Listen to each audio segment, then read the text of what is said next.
got numbers. Hey guys, welcome to another podcast, Cleveland Moto Style, episode number 524. Light 'em up, boys! Oh man, mine didn't light. There it goes. There it goes. Hey, we have an effervescent out of the Ellicottville Blood Orange Hefeweizen. I was gonna say you were holding out for that. Yes, it is. Ale brewed with natural blood orange.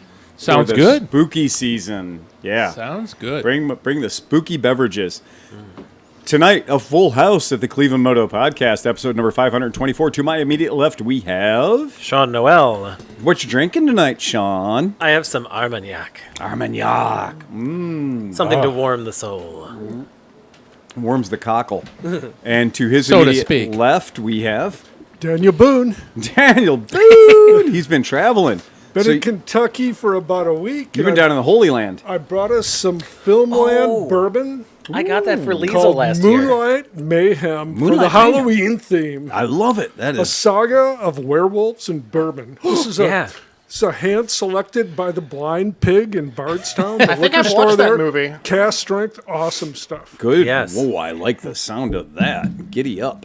And then to his left, running the boards tonight. Steve Sleepy? Yeah, and Sleepy's actually coming here to warm up. Yeah. I've had no heat. This has been crazy. So we have a new furnace getting put in. So I've been living and working at home in 41-degree weather all day. It's been Hi, really Joe. fun. You were in your Snuggie? Yeah, it was. But before we go past this, I was told this week that we suck at something terribly. Yeah. Okay? And the thing that we suck at is promotion. Oh, okay. And so what we forget to do is everybody that listens to this podcast, besides this podcast, you know, you do a YouTube channel. Right. I do a YouTube channel. Yes, we do. So if you're not subscribed to the Cleveland Moto YouTube channel, You should. You should be. And if Yeah. you're not subscribed to Motor Story More, you should be. You because should be. both of us, everybody here does really good Motor Story content. It's out there. Yep. And it's free And it's been going on for years. So there's a lot of content to watch. Yeah. There's so much. But of somebody that. brought it up. They're like, "Yeah, you have a podcast. All these people listen to it. You Right. never mention it." I was like, "That's a good point." That's a good So, point. there you go. I I'm done. agree. All right, and to his left. Johnny Bulgin McElfresh. Yeah, how's your scrot sack doing, John? Oh, it's itchy. It's itchy. Charles McGoggin says, "Happy Shanky Thursday from the Maryland Eastern Shore." Yes, sirree, Bob. Yes. We got a full house in here We today do. already. John, what was the surgery you just had, buddy? It's called a UPPP, where they remove my tonsils. I did a hyoid bone suspension and reshape my soft palate. Man, that's so the inside of your head looks like a supermodel now. I don't even know. You I haven't got haven't the- been able to see in there You yet. have the full Kardashian. Oh man! And to his left, Speedy Pete. Stupidity Pete. What you got going on over there, buddy? That's a 00. Is that your bowl of ice cream or is that John's bowl? Johnny That's boy. John's bowl of ice cream. Hey. I have to let it soften up before I can try to eat it. Oh, poor guy. I'm finally warming up enough know- to take my coat off. You know, I think we can pour the Shanky's Whip over the ice cream and make something amazing. Yeah, Oh, I'm yeah. sure we can. And then to his left, Shanky Smith. Shanky Smith. Absolutely. And you're doing the same double zeros? Double zero and had a few shankies before I got here. Right on. Tuned up. And then behind the bar tonight. So, Tom Pennington, and since we were talking about spooky drinks, Yes. John turned me onto this a couple weeks ago. Mm-hmm. It's called Lunar Harvest Pumpkin Ale from Ghost Fish, and it's a gluten-free beer. So I'm sitting here. This is the first pumpkin ale I've had in like 10 years. Good for you. I'm going to go back over and buy them out. Nice. Yeah, well, they're John's got it. $17.99 for I a will 4-pack. buy because what was it? Post Road Pumpkin was the last Yeah. pumpkin Ooh. ale I had. Good choice. And I bought it by the case. Still cheaper than drinking at the bar. Exactly. Yeah. And I mean, so we are into the spooky season. Just so you know, here in We got a Cleveland, ghost. the leaves are changing. You know, we're right in the middle of it. Oh, you got our ghost host with the Oh, most. it went from 86 degrees to like 30 in 2 days. Oh yeah, it surely did.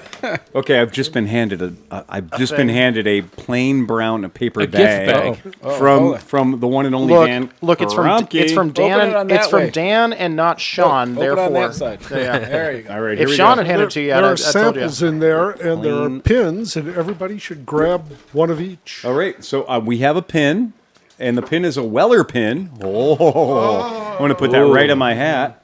And then we've got I love me Wellers. we've got a Reach Higher I can't even read that one, but that looks like Eagle River. Eagle Rare. Hey, Eagle River. Hey, Phil, when you put the pin in, Yeah. that pin is going to penetrate your hat. It does. That's how the hat stays on So my does head. that mean that you're going to be fucking your hat with that pin? Go fuck your hat. I got a Buffalo Trace pin. Oh. Oh, yeah. I got a Buffalo Trace pin. I've got another Weller pin. Very cool. Another Eagles Reach. And then... Eagle Rare. Eagle Rare. Eagle Rare, right? Okay. Sorry. I've got a George... It looks like a... Is that a George T. Stagg? Correct. Yeah, it sure is. And then we've got... Oh, we got little tiny bottles. So we got Travelers. Yeah. Oh, yeah. Yeah, we got Travelers. That's Chris Stapleton's one. All right. We got Travelers. We got more Travelers. They're all Travelers. We got more. So, yeah, everybody reach in and get yourself a slick-ass pin, right? I mean, there's some cool stuff in here, man. This is all rad. Woohoo! Thank you, Dano. I'm going to pass this around. Dan, thank you so much, dude. We appreciate that. Yes. There you go, man. Pleasure. Yeah, passing around. Super cool. So, I'll take the last grab at it later. Hang on. so Dan, how many I'll take it later. how many distilleries did you go to, Dan? Oh, I had to count. Well, I Yeah. mean, you could Well, just, after the first three, you I can probably tell you couldn't. how many bottles of whiskey I brought home. how many bottles of whiskey did you bring home? 20. Yes. That is a trip well done. This is why we love Dan. Well, I want to say it was like 8 or 9 distilleries. Holy shit. We were there a whole week. I mean, Yeah, we were there for just a couple of days, and we managed to score 3 of them. We went to Peerless. We went to the Rabbit one, whichever the... God, I can't remember. Rabbit Hole. You know, we stayed right across the street at the Tempo, and Yeah. we never went into the rabbit hole Oh, you for some didn't? reason. You were literally looking at it the whole entire time you were Right. there. It was too close. Yeah. Dan did not go down the rabbit hole. Yeah, we hit that. I mean, they do a really... That town's got it going on. Right. They And really I mean, do. they make good whiskey. I've had their whiskey. Yeah, me too. They definitely... Town definitely has it going on. Super cool. Tonight is a Bring Your Own Adventure, a Choose Your Own Adventure type podcast. I made sure everybody just bring their own topic matter. It's only because Unky Phil yesterday had to drive to Detroit. So I woke up. I had a lot of things to do on my scorecard. I had to move a vintage trailer from my house to the I thought you warehouse. bought that. I was very excited. Yeah, I didn't buy that. I didn't buy that. That's a 2015 replica of a old Shasta. Oh. So it's not a real old Shasta. It's a replica of an okay. old Shasta. It's really nice nonetheless. It's very cool. Yeah. But that had to be relocated to the warehouse for winter duty, you know, because it's always nicer to keep your stuff in the warehouse. No snow, no salt, no bugs, no critters, no animals living inside of it. You don't have to go in and chase the raccoons out. It's just a much So it's not like nicer Sleepy's. place. It's not like Sleepy's Den. Sleepy's dead. Yeah, so there's that. And then I had to go to Detroit and pick up the remnants of Motor City Cycles Vespa inventory. Oh. So I had to buy all their stuff. And so I had to show up to a warehouse and deal with very cranky warehouse people. I was going to say, that has to be bittersweet in some ways to see, you know, because that guy's not necessarily in direct competition. So it's Not just, at all. You know, Yeah. sad to But see it's that. sad to see any dealership go away. Yeah. Especially a dealership that's been around for a long time and And sold then bikes for a long time. Columbus and everybody. And then Cincinnati too. So going and picking up inventory, you know, here, there, and everywhere. But it's funny. My method is if it's 12 bikes, I have learned that a 26-foot U-Haul and a knowledgeable application of about 60 straps will get your job done, right? And with U-Hauls, they don't have wheel chocks in them. You just have little boards along the edges. So you have to learn how to play the perimeter.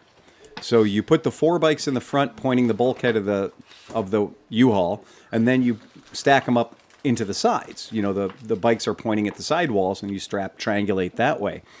When I showed up, the guy at the warehouse said, that truck's not even big enough, dude. All of the bikes were palletized, meaning each and every scooter was on its own pallet with 4 straps holding it down. Oh. And I went, well, that's okay. I can take them off those pallets.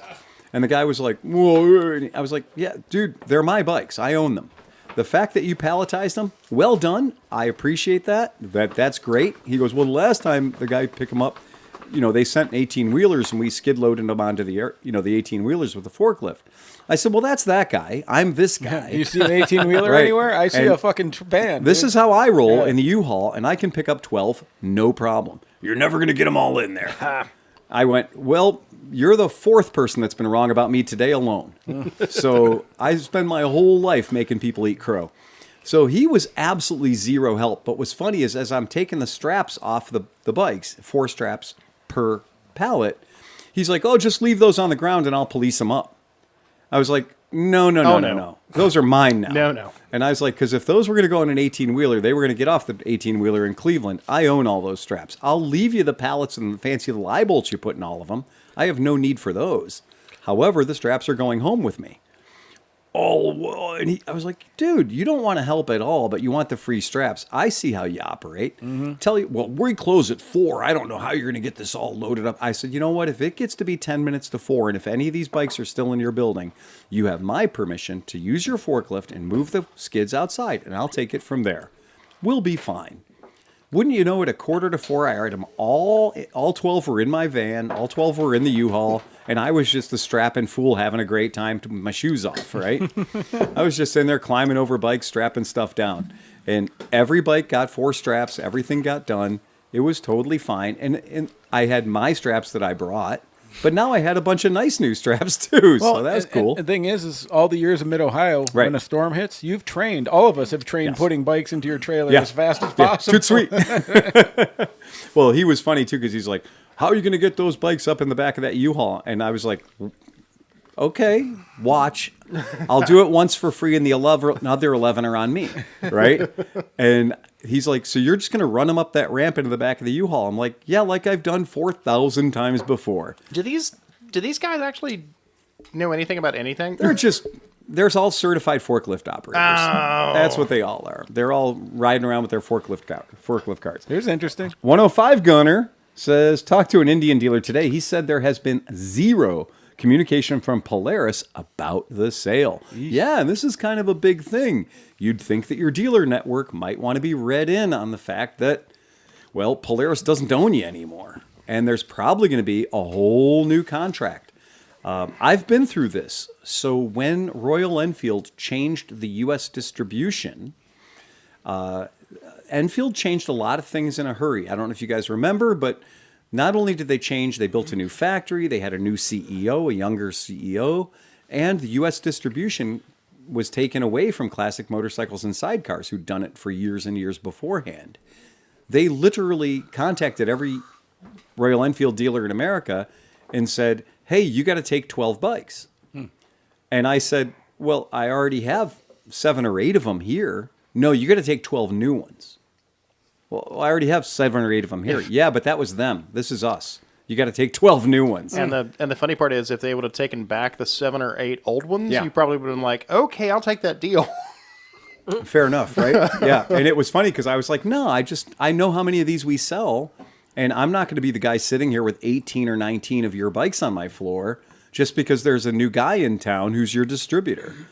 And I was like, and then I saw their contract. And that's a big thing. If you're a dealership and you've been operating for 15 or 20 years as the Polaris Indian guy, and the new owners want you to have... Tanuki. Oh, we got a Tanuki up on the screen. Drink. If the new guys want you to have a whole ton of bikes, they probably want you to have a sign package, an accessory package, and a clothing package, and a package. And those things are never free. So... What about the floor mats? What about the floor mats? Are the floor mats free? $900 a piece. Yeah. Yeah. Yeah, when you're walking around my showroom and you see those Vespas all sitting on those Vespa carpets, you're like, oh, those are cool. Can I have one of those? I'm like, no, dude, those were $900. But, and you didn't get one from the 2 Vespa dealers that have gone out of business yet. So. I bought some of their signage. Like, I hooked them up and I paid them. The helmet rack is amazing. I like that. And considering it's missing half of its parts, I know. We've done okay. It looks good. But I did give that guy way too much money because I felt bad he's going out of business, and I gave him way too much money for his helmet racks and stuff because Where was he from? From Michigan, Detroit. This was the Detroit. You know the mats that you're talking about? Yeah. So at a late night, very, very late night Googling session, I got caught up into some, like, hey, look at this. And it was when I had my Tuono, and it was like, Tuono 1100 V4 undermat for your garage. Keep oil and all this stuff, $24. And Nice. I'm like, huh. All right. I'm like, wow, it's regular $350, overstock, and I fell for it because I was in that 2 a.m. mode, and what came was a towel.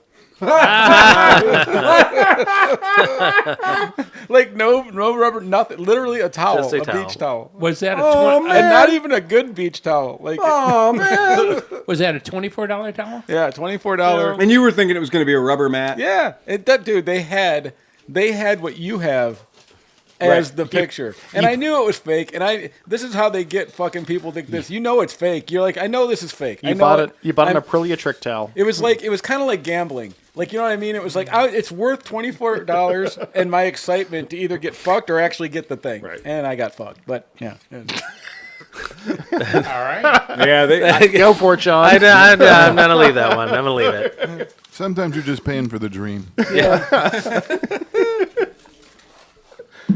when I ordered a beer cooler shaped like a Volkswagen Transporter that you were supposed to drag around behind you, it could hold 24 beers, and what showed up was a 6-inch long toy car. Oh, my. It's in your shop. It's still in my shop. Yes. Yeah. How on earth would you fit that much in there? And it was hilarious because, like, the advertisement, I kept all the stuff. And I was like, this will be really fun. I'll have a little Volkswagen Transporter I can drag around. And it looked like it was going to be about the same size as my Volkswagen tool chest, right? You know, roll it around and be cool. And, man, I was so pissed off when it shows up and it's just a little 6-inch dinky toy, like, you know, a little car. And I immediately put the power of, you know, Here. internet fraud. It's Here. the same thing. It's exactly it. It's the red and white version of the same exact car. There you go. Yep. Put him in that. Yep. And it's the same car. It's exactly the same item. It's Yeah. the same exact toy. And Oh, the doors do the open. doors do open. Yeah, no, I'd forgotten Yeah. about that. But the one that I opened, the whole top was supposed to come off and had a Right. handle and everything. And that was what they advertised, but that's what they showed you. Or that's what they sent you. And it was really funny because they delayed the shipping out. So it would take over 30 days, so you couldn't do a chargeback on your card. But I'd used a card where I knew that they would do a chargeback on my business card. You nailed it. All of them come like 33 days Yeah. after you ordered it. But this is I not didn't Phil's. even put that not together. Almost Phil's no first chance rodeo, of yeah. almost no chance of doing a chargeback. Yeah. Oh, that's funny. Brilliant. All right. So somebody from the Oklahoma Panhandle had said that it's 78 and sunny. Oh, it is not 78 and sunny here, my friend. Nope. But the thing is, everything I've heard about the Oklahoma Panhandle is he might be the only guy that lives there. It might be empty. And that might be the most pleasant thing. Right. Yes. I've often wondered what happens there, and everybody says nothing. I Perfect. was riding through there one time, got stung by a bee. Ah, And they're still talking about it. Stories about it. That's the only thing I remember about the There's Oklahoma a statue now on the side. Got stung by a bee. At this very location in 2012, a man riding a motorcycle got stung by a bee. Here on the Pete Hempfling Memorial Highway. It's like Memorial. I'm still alive. Route 54, I think it was Guyman, Oklahoma. So a weird thing that happens in Ohio, if you live where we do, a weird thing that happens, and it used to only happen maybe every 30 years, was we get a crazy wind doth blow. And a crazy wind doth blow. And, I'm William from Wichita. Hey, we're glad to see you. Renee just sent you a box. The lineman himself. So, yeah. Holy man. Funny enough. Yeah. And hello from Raleigh, Massachusetts. Renee's been stuffed Yeah. in boxes, so. Yeah, Renee. So one of our, and this is a good reminder, if you're a Patreon member and you're sending us money, it is not a sin to say, send me a box. Reese is pretty much a few hundred people and thousands of cows. Is that Oklahoma or Kansas? Yeah. Well, that Yes. Route 54 I just spoke of runs right up into Wichita. From There you go. I think Right we went into- through Wichita like a couple days later. Right into Wichita. Where's the so beef? If you are a Patreon member, please do not be shy. Reach out to us either on the Patreon Messenger or ClevelandMoto@gmail.com and say, hey man, I want my shit. Because we do send you stuff. And we will send you cool stuff. Don't be ashamed. And we've got some Shanky's items that have been finding their way into our Patreon subscribers' packaging. No. And they're really cool stuff. What a deal. Yeah, we're happy to send out the Shanky stuff. Yeah, too. and it's turning into a much better prize pack. So Yeah. the party pack has gotten better. Did you see We'll this? shank you. The Yeah. Shanky sponsorship has made it to the official Cleveland Moto race bike. I did see that. Yeah, that's fantastic. That's pretty and rad. I shared that with the Shankies folks. We're going to rename your bike the Ostrich. Yes. Yeah. And tell them that, I don't drink, so I won't be drunk. Well, Right. I don't think they care. I've I mean, if you read the whole story behind the Shanky's Ostrich business, but I'll tell you this, Chris, relay this to them. Yeah. I'll tell you what, if they wanted me to hand out free Shanky's whip after the track days, Yeah. Yeah. I imagine that would make me a very popular guy. It sure and your would. product would be very Yeah. well That represented. would be I very think we can work that out. All right. Nice. That's pretty rad. So Pete did a deep dive on Shankies. Oh.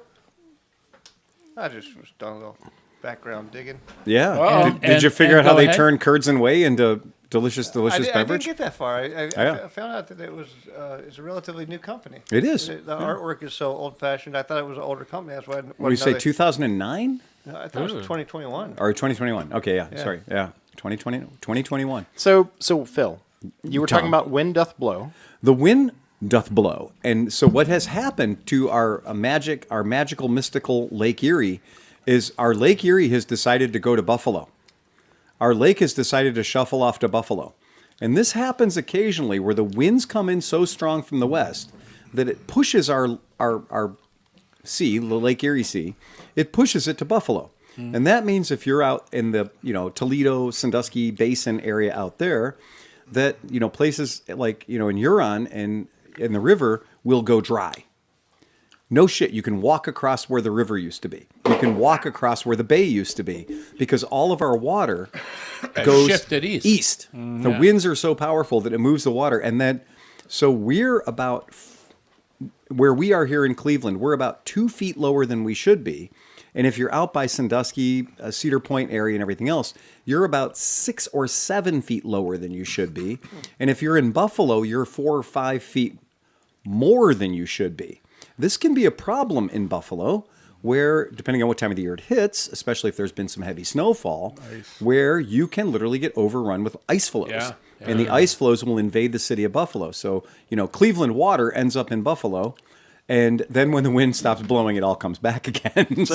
But while the wind's blowing, Yeah. if you're out west and you hold your arm up like this and you claim that your name is Moses, people are thinking that you're gonna parting the waters some there. stuff. Well, I was going to say if you take a piss here, it ends up frozen in Buffalo. No, but the news guy said today with the storm that's pushing that water, it also caused rain because the lake is still warm and the air is so Very cold warm. that he said that in the Menor and then Paynesville area, which is like northeast Ohio, that if it was colder, they would have got 4 to 6 feet of snow. Correct. In the last 24 hours. It's been a lot. It's insane. That wall that came, there's pictures floating around of like the storm front that came in. Like Renee and I both were sitting out there going, "Wow, that's really I went. fucked up." So I live 800 feet away from that water. Yeah. Right. So last night after I did all my heavy duty missions and everything, I realized that I've been in the truck all day in the U-Haul truck, and I really should walk around. And so I got home last night. Said, well, it's not yet exactly midnight. I need to go out and catch about 2,500 steps. So it's like, okay, well, I'll go walk through the forest and stuff, and I'll end up at the lake. I went down to the lake, and the lake is an angry, angry girl right now. The lake is super unhappy about things. Hey, ADV Dad, 1129 says, hello from Australia. He's getting this podcast upside down right now. Australia. Yeah, Australia. Hello, mate. Tell us where in Australia. Yeah, We're spinning the wrong way down this toilet. right. Where the heck in Australia are you, my friend? Yeah, chime in with one of those. Let us know where you are. I bet he's on the coast. Cut him off. He's on the coast. Yeah. So it was funny though that I went down there and the water. So normally normally when you're at my pier at the end of my street, the waves are coming from Canada to us. Okay, go ahead. The sea was angry that day, my friend, like an old man trying to send back soup in a deli. Well, what had happened Attaboy, was George. the waves weren't coming at me anymore. Zangu, Tommy. The waves were running past me. So from left to right. So the waves were hitting our pier, and I was looking at undoubtedly 4 to 5 foot tall waves, which in Cleveland, Ohio is not normal, but it's especially not normal when they're going left to right. Yeah, right. And What's the song? There's no surf in Cleveland. right. Well, there was last night. Jesus Christ, there was surf in Cleveland. Were the boys out surfing? No, I mean, it was. There are people It that was try. midnight. Oh, right, go on. Yeah, it was midnight. So I'm sure they were down at Edgewater. Long and short of it, though, if we want to talk about, this is a good time to remember the winds in November came early, thanks, to the. Yeah. Don't do it. I'll cry. Yeah. Don't fucking play. For our friend Scotty Hyland, he loves the Edmund Fitzgerald. Story And- is Hey, told and Hey, Johnny. Old Gordon Heavyfoot over here. Johnny Mac. Yikes. My neighbor, the night that you sang that out on the back porch, Yeah. my neighbor loves you. most old women do. Kind of popular in the old lady set. Well, that's fair. Yeah. I think me and the captain sang that at Mid-Ohio this summer. I do. I think I remember that. Absolutely solid. I've got a bright future in the nursing home. We'll send you to the villages. You can get in on that the scrunchy code. Yeah. So anyhow, getting back to the story. Well, Anyway. what I did think was pretty interesting, though, looking at this and kind of standing there, and the wind's trying to blow me off the pier. I mean, it's not pleasant. It's not chill, quite too much. But what got me was just how violent it was. So if you can imagine, you happen to be out in that, it is not a great day for you. And also, I could watch, and on one wave, my pier would disappear. It would disappear. There'd be no pier. So on one, I could look out and see absolutely no pier, and then in the pause between the set, I could see under the pier. That is crazy. That is a lot. So what you're saying is we're not sending supplies to Michigan at this point right now. No, not at this no point. more ships in the bay. No more ships in the water. There is nothing out there, man. Those It is- waves were causing a lot of peer pressure. Hey, that lot of peer that pressure. one's a freebie for the This patrons. morning, though, for Sean O'Hara, I did this morning see a bald eagle at full chat across the top of the Whitecaps. Was it Eagly? It was not. It might have been eagly, but what was funny was I was like, and he was headed out, like he was going to work, he was going to fish, but the wind was so violent. I was like, there's no other birds in the sky right now. There's so much wind, and this eagle was like, screw you, I got to eat. I got a wife and kids at home. I got to go get a big fish, and he did, and he was like busting the Whitecaps, heading out, and he was like flying. He looked like he was doing that kind of flying. If you're down in Florida, the pelicans, where they just kind of right across the top of the water. That was a fucking bald eagle. Yeah, right across the top of the water this morning. Super cool. Hey, and speaking of fish in Lake Erie, Yeah. the ODNR Yep. stocked 3,500 sturgeon Yes, I saw into that. Lake Erie Big spiky scary fish. 2 yeah. weekends ago. Yeah, so cool. Big as far as spiky sturgeon. Big spiky I scary I fish. expected them to be big. They were like this big. They were like Yeah. little They're the fry. babies. Yeah. Yeah. Yeah. That is I mean, I didn't expect them to be full-size sturgeon, but I thought even a small sturgeon. better to transport them while they're small. Yeah. Yeah, I think. Get more sturgeon per the buck at that point. That's cool. What you got, Sleepy? Oh, I got all kinds of stuff. Lay it on me, brother. All right, type into your typey machine. I got a there. typing machine. KTM Oh, boy. Oh, here we go. Oh, boy. 990 All right. RCR. Okay, here we go. KTM. This is my next. Ready? This is the new one. All right, are we ready? Okay, well, first of all, KTM wants me to accept all the cookies. The old Super Duke? No, sir, this is 100% track bike. Okay. 14. They have a thing. 14 grand though. 14,000. It's streetable as well, and you can take it. So my favorite guys, 44 Teeth, did a review. And they said it was one of the most fun and exciting trackable bikes that they have felt for the normal schmuck, Okay. and that he felt slower, but his lap times were faster. Nice. Nice. And now, despite what the KTM CEO said, this says born, bred, and built in Austria. Yeah, I don't know about that 100%. You know, somehow I've ended up on a lot of reels for Superbike, and watching the CF Moto / KTM bikes roll around, it's fascinating. Oh my God, this is one of the most violent passenger perches I've ever seen in my life. Yeah, that's just Holy shit, that is stadium seating. that tell Aprilia hold my beer. That is seriously.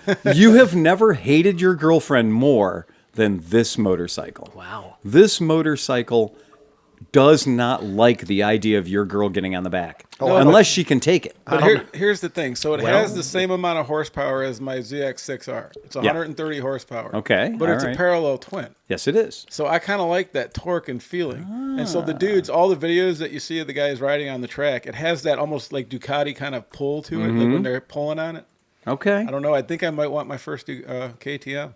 Jesus Christ. I'm getting a little boned up over this. I mean, you can get a Super Duke for a song and a dance right now. So They have a white one. The white version of it makes you want to. Oh, dude. It's I good. mean, come on, man. I mean, it's a beautiful bike. Don't get me wrong. I'm just, personally, I just have when you say KTM right now, I used to just be like, KTM, yeah, KTM. Well, that is the thing. And now I'm starting to get a little KTM like, oh. But see, here's the problem with this. Yeah. So KTM always has these big monster, dope-ass cool bikes, right? Like the Duke 1290, the 1390, all these different bikes. And it's like, it's kind of like, it's so enticing that you're like, okay, I know it's going to be made somewhere else, but it's still that bike. You know? I mean, like, considering the standard Super Duke, this is kind of tame. it is, but it's made for the track. It's so track you bike. don't need like It's track bike. You know, and I don't think Valentino, well, he probably does. Like, he needs the Super Duke power, but anybody else doesn't need that for the track. Damn. I don't Okay. know. I've been slobbing on that thing a Yeah, lot. I can understand why. It's fucking gorgeous, It is. man. It's got the wingies, and it's got It's all a the really beautiful bike. Yeah. It is a beautiful bike. It has so much it has so much aero on it that like you don't realize how much aero is on it until you see that view of its chin. And when you see that picture of its chin, it looks like a fucking hammerhead shark. What's got that weird? Those little winglets that come out. that's like what I'm talking everything about. has The got right now. claws. So I have a question because I haven't really been following. I don't follow a lot of racing. As weird as it sounds, as a motorcycle mechanic, I don't really follow it. But getting these reels now, like at random, what is up with the dirt tracker foot out thing now? Because it used to be knee down. That was Valentino Rossi started. And now it's like, now it's like foot out. Like, how the hell are you're doing like 200 miles an hour and you're going to break your goddamn foot? What the fuck is going on? It's a timing thing, man. They're setting up for the turn, and then you get it ready, and then when you bring it in, you get your foot set on the peg where you want it. No. They're like foot out, like dirt track racing. No, it comes Like back in, planting dude. your foot. There ain't nobody doing that. Have you not seen this thing? Oh, on a MotoGP bike? Yeah. It's weird as hell. I'm like, what is this foot out craziness? Like, I do it on a Vespa, but Is I would Tom not. talking about rusting Cybertrucks again? I'm not that drunk. Okay. He's not I that actually drunk. support Tom this time because I've seen him doing it. I don't even know that so much. This is what he's talking It's almost about, they're guys. just He's they're just gonna find dragging it. their Oh. inside foot. Yeah, it's but it's not. weird. That- It's like I have never seen you motorcycle go. That's racing. what Yeah. I'm talking about. That is Valentino weird Rossi as started shit that, to dude. me. Like, what the fuck? No, they're setting up for the turn. That's a split second. What you- so what- they stick it out. Then he sticks it out. They set for the turn. He leans, and then his foot goes right back. So out what on you're the saying peg. is they're putting their foot down. Right. It's under braking. See, too. Johnny Mac's got Yeah. my back. No, but it's not. It's not through the turn. Yes, It's- it is. No, it's not. It's during Yes, the it is. braking period before tipping. Point. Yes, it point. is. Point dude. being. Point Now we're being gonna is, fight. Point. All right. Yes, we are. My money's on Johnny Mac. I know I'm gonna lose, but I'm gonna go at it hard. like that. I started because I have not. I don't watch this. This is not in my wheelhouse. But watching those guys put their foot out, I'm like, holy shit! You're gonna break your fucking ankle. Well, It it's not does that come big a from deal. dirt track. I mean, though, that- because the that- dirt track guys set up for the turns and If That's you look a at the lie. picture I got pulled up right there, Holy cow. where to go. there you go. Ah, wait. It's not there. No, that's not there. There it Now is. it's there. Yeah. See. I mean, we can't question the fact that they are in the middle of that turn. But I guarantee you that his foot in the next frame and a half was on the peg. Like that's how late it break entry, and then he's coming into it. Understand, but No, the it fact wasn't. that the foot is not the fact that the foot is off the foot peg, I'm like, holy shit! How are you not going to break your goddamn leg? I agree with you, Tom. Welcome to Contrarian Hour. Well, I mean, does that not take more of his weight to the inside by putting the foot out like that? It does. Like that is totally a weight distribution thing, and I kind of understand it. But at 200 miles an hour, it scares the shit The out of me. dude who started it said, I do it to set up for the turn. It's Sure. like back from my dirt track days. Yeah. So every other motherfucker that saw the fastest guy at the time doing that and winning the race, That's said, him. Ah, That's him. Logically drew the conclusion Yeah, right. that maybe this helps you. And Thrust and Justin actually chimes in on this, and we're in on Justin. I saw them talking about it. They pull it up. You got it? Yeah, but what does he say right there? It's Rossi. Before a It's turn. totally- yeah. That's not during a turn. It's a setup before a turn. Thank you very much. Point being, as much as these assholes bounce off each other, I'm like, fuck, I wouldn't put my leg up there. And for and for the guys playing at home, if you do look at this image, folks always ask, how can I see all these pictures you guys are always talking about? Yeah, go to Cleveland Moto, go to our YouTube channel, Or watch us live Thursdays. or watch us live Thursday nights like we are right now. We put most this all up here. Thursdays. We have a People are like, blast. well, so I had a guy ask me, he's like, so do you put up all these pictures in the show notes? And I'm like, no, by the end of the show, there's like 100 images. Yeah. Right? But we have preserved them for you in the form of a delightful 2 to 3 hour video that you can watch forever. Conveniently. Right? That you can watch and you can see all the images. In fact, you don't With have to your take eyeballs. notes because we actually explain what Right. the pictures are We in literally the do. podcast. In the podcast. We just circle right back around. It's the there, buddy. coolest thing in the world. It's like it was all happening at the same time. Yeah. Right? If you didn't have to go flipping You through know- the book to find a picture of it, I'm gonna say something real quick. Yeah. Because we always, whenever Tanuki pops up, we always drink for Tanuki, which is another image. But guess what? Swear Engine just checked in. Hey, Swearingen! Hey, Dave Swearingen. How you doing, buddy? Good to see you, my friend. And in the chat, there has been several Swear Engine. Swearingen. So he's Yeah. now He's now like the also- norm. He's also yes. He's he become is. the Call Rand. He's turned into the new Call Rand. I was putting my foot down when we were down in North Carolina. Didn't you see me doing that? When we were scooter racing, we kind of did that sometimes. Some of us did. Maybe you did. I didn't do sometimes that have shit. a habit of throwing my foot out. I like my foot to be But he- right where I If, left if it. it's raining, a lot of times that'll make me like I'm put my foot out a little bit. Just a little bit. There's another picture right there that shows the guys are. See, this is totally And- a bring your own question. Bring your own topic, and I'm like, yeah, what the fuck is up with this? Because Well, this is new. Yeah, and this whole thing is every once in a while somebody comes along, does some technique, and they go, I don't know what that's all about, but that cocksucker is #1 podium spot every time. So honestly, if he's going to paint his dick blue, I'm going to paint my dick blue. This is just what we're doing from now on. Well, I mean, think about it. So, like how they used to race, when you look at the older race styles of the guys, they were upright and they were putting the bikes lower, lean angle. They were riding almost on an upright position. One of the first guys came and hung off the side and all of a sudden was faster. That didn't take long before I put knee changed. pucks on my leathers. Right. I put knee pucks on my leathers. The leather, when that happened, my leathers that I had racing did not have knee pucks. Right. I'm old. And the second people were like, you can get a knee down and build a triangle with your knee being one of the legs of the triangle, and there's enough grip that you're not going to unload the tires and you're going to be fine. So what did we all start doing? We started hanging off the bike. That's what, when I did the video for the history of motorcycle leather, I have a whole section where it shows dudes like they were taking milk cartons, the plastic ones, and putting layers, because the layers, they would keep the heat from thing, and they'd tape all the layers to the, it was a whole thing. One guys were using wood, where they'd do padding. Well, my with first knee things pucks glued on. To give you an idea, they weren't Velcro. So the first knee pucks that I owned were adhesive. And that's what you did. That's just what you did. And then we got titanium sparkers, too. Then I was going to say, then the space shuttle happened, and they Was discovered that during Velcro the board track and- years? Or? where you had to hand pump the oil. I got to tell you, there were a couple of tracks that were like, no sparking knee pucks. And it was like, we're like, oh, but these are super cool. And they're like, no sparking knee pucks. And Justin brings up a good point. Now you need elbow pucks. Shoulder Because pucks. God, Shoulder the, pucks. the lean angle on these things now, I am amazed. But I like that our motorcycle racers today have such time on their hands that for 2 1,000ths of a second, they can throw their leg out to, quote, get themselves set up for the turn.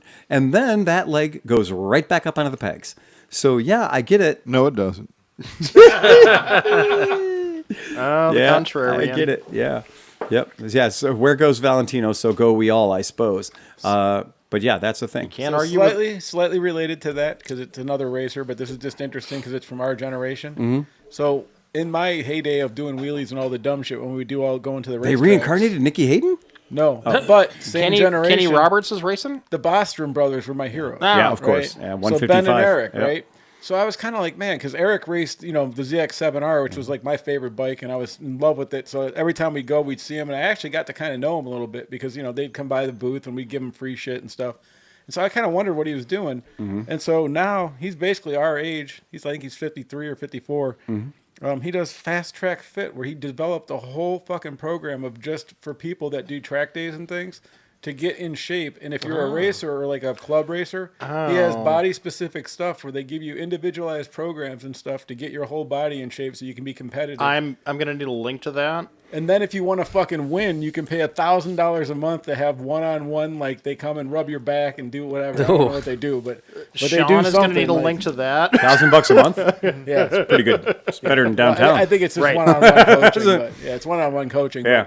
But yeah, that was pretty cool. I think the one plan's like $140, but like, you know, like if you're serious and you want to actually do stuff and things, because it's not just like they send you a PDF and they're like, thanks for playing. Right. Yeah. Like it's an actual interactive thing. Here's your certificate. It's not like a Peloton kind of thing. Yeah, so it's like they take in your weight, your account, how much mobility you have, any injuries you have, and all this stuff. And whether or not you want Bellantine or Rossi to come by and give you a massage. Yeah, well, that's a whole different level. I'm sure we can't afford. Right. Yeah.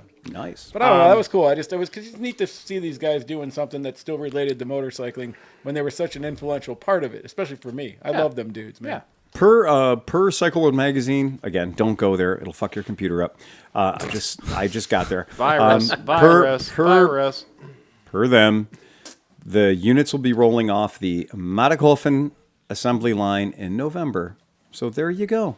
So yeah. So that's not going to be. 990's coming out. Huh? That is not going to be an Indian-built bike, despite the CEO of the company saying. Wait. We have a phrase for this. Everything will be built in India. We have a phrase for this. Yeah. It's called final assembly. I still believe that they have tooling in workshops and a factory in Austria, and they're going to use it. I thought his quote was, "If I can find a part cheaper in China, I'll do it." And that was the latest one. That's the latest one. That's the freshest one. So he's cutting the Indians.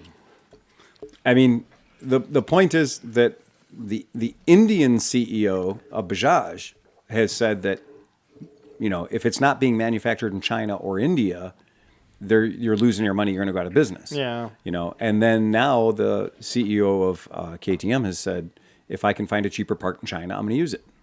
So that's it.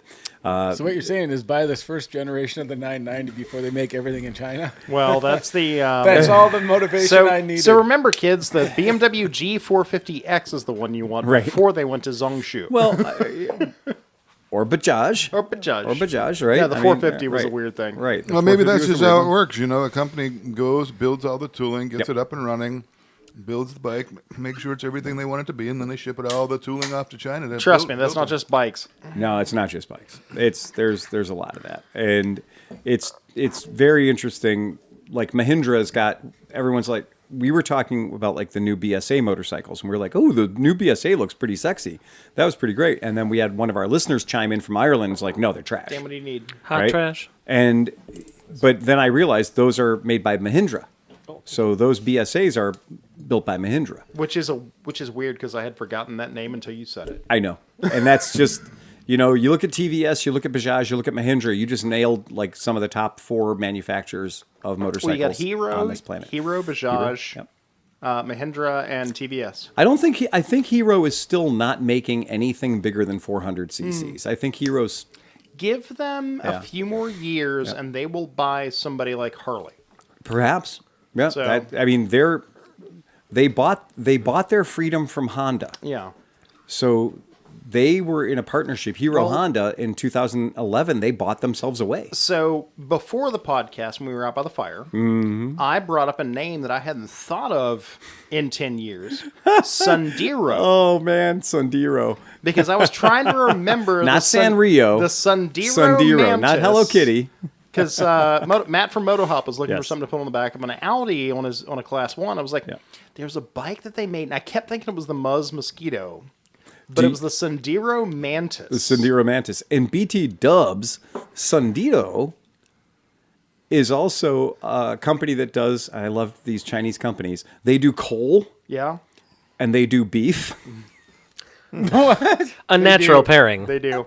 They do? Wait, that's the name of scooters or actual coal and beef? No, coal and beef. The products. The city's thought name. it was like really bad. If you play the Settlers of Catan, like this is a big deal. The city's name is Sandero's- probably Sandero. Right, we know it. Right, it's exactly it. From the people who brought you the chinchilla. Huh? But and Sandero, as Hero Honda, is Sandero Honda. Yeah. And so Sandero Honda is Sandero the name of the region, the name of the city, and Honda. I think I ran across a picture of this thing as the Honda Chaly, Chaly, Chaly.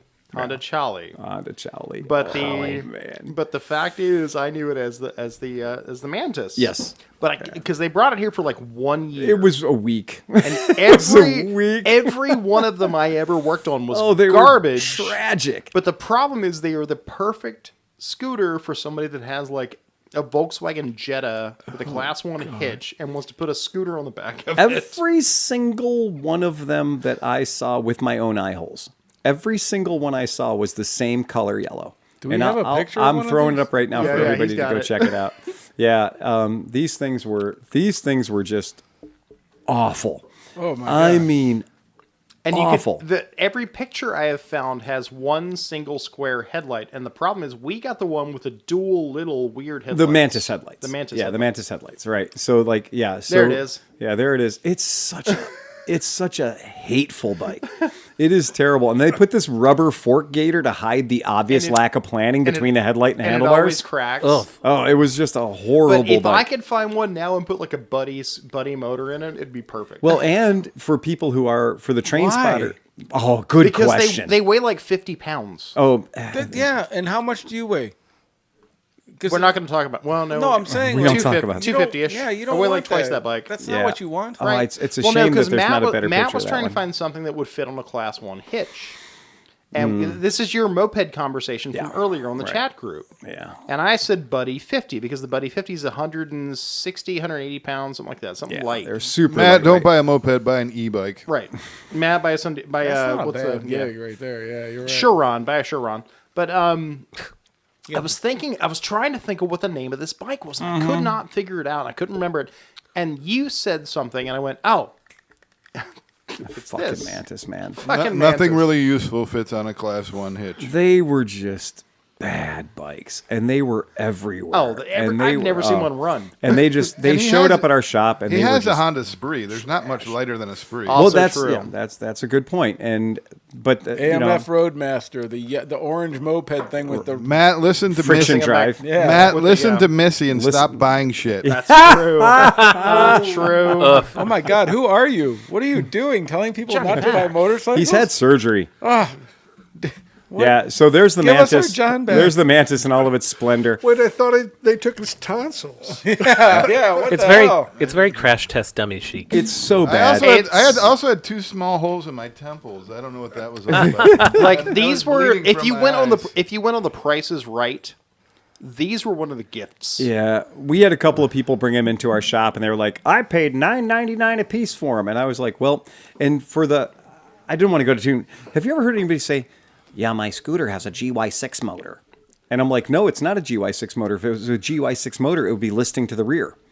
This is that motor." Yeah. So this is the actual GY6 that they copied, that they straight up, And I ripped think off. every single one of it's these awful. has been scrapped at this point. Yeah. Or the point I couldn't find one if I tried. Yeah, this and the Malaguti yesterday, just the things like The Hyosung Sense gas is tanks another that They one. were- called a bike the yesterday. Malaguti Yes. yesterday. Ah, It was a gorgeous bike. It actually ran pretty good. It was really good. they You were pretty. They put were a 70cc Well, kit they on were- that thing and hold on to your ass. They were a mineral. They're the exact. I'm not Yeah. going to lie when I say this. They're the exact same engine that's in the Buddy 50. It's a Malaguti. It's a horizontal Malaguti 50. There you go. There's a Oh. picture of it. You Yeah. can throw that up. Yeah, they're pretty bikes. So, and there's a little spare tire carrier on the back of it, and the spare tire carrier on the back of it This- holds nothing. The scooter It's with just the- air. It's a Continental kit. Yeah, it's a Continental kit. I don't know. Yeah. It looks a little McMansion-y to me. They came It in is.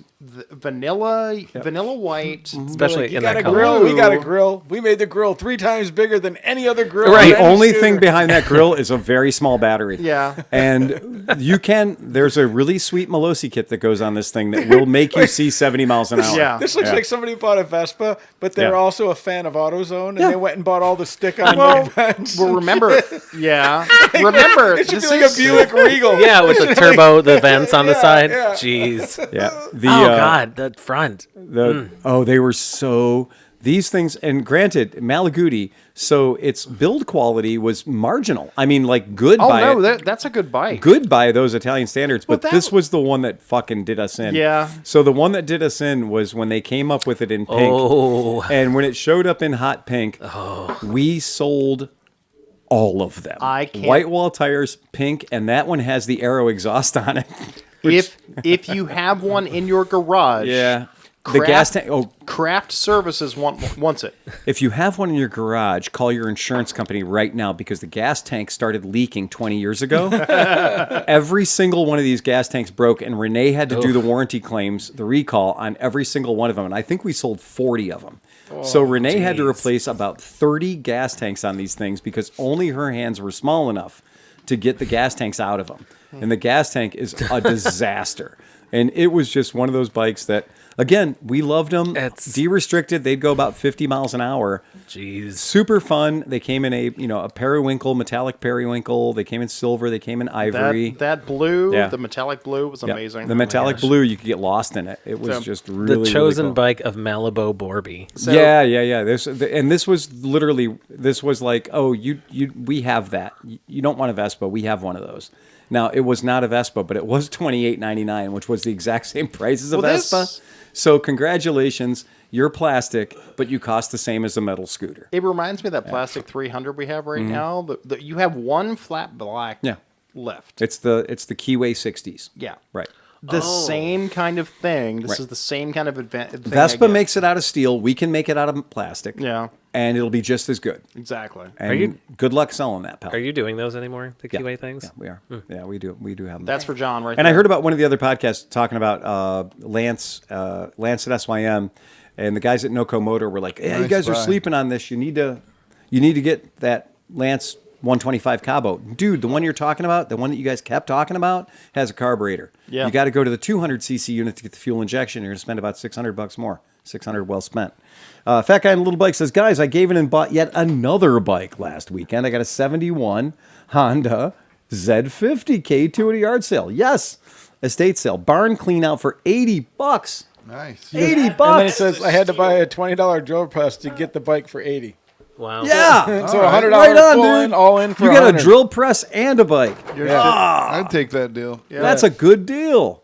That's a fantastic deal. Oh, I love everything about that, man. So That's super cool. I have a quiz now. Okay, get a quiz. All right. If you had to name a bike, 2000-ish bike, All right. naked, that was considered an excellent sport bike for a naked bike. For and a yet- naked bike. And yet affordable. It almost, Triumph Speed Triple. well, that was one, but what was one that Wait a second. I did it in one. define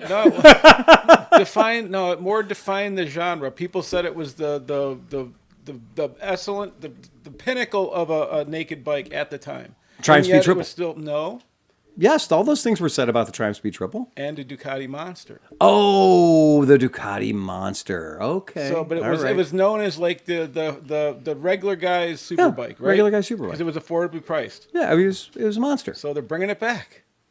What? And they're using the Panigale V2 motor, Get out of here. but now it is not the everyman's sport bike because that sucker's coming in at $15,999. What the? Yeah. What? So I mean, the bike sounds amazing. I'm slobbering all over. Compared to how I'm- much other they were like Ducatis are, I guess. I know, but at the same time, like, to me, if I remember correctly, you could get a Monster for like $8,000, which was comparable, like maybe $1,000 more than the comparable bike at the time.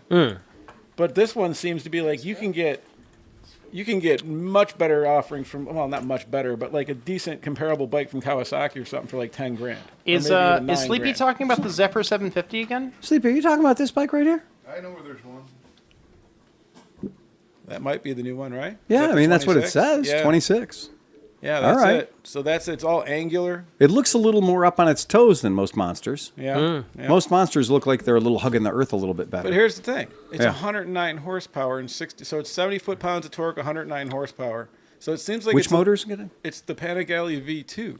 So it's the same as the Panigale V2 motor and the Street Fighter and the other things. Yeah. But it seems like they might have detuned it a little bit or something. Johnny 2 or no? But I'm just disappointed that it's $16,000, man. I am too. I think 12 around there would have been a fair price. I feel very bad today that we had a bit of a battery problem at the shop today, meaning we didn't have the right battery.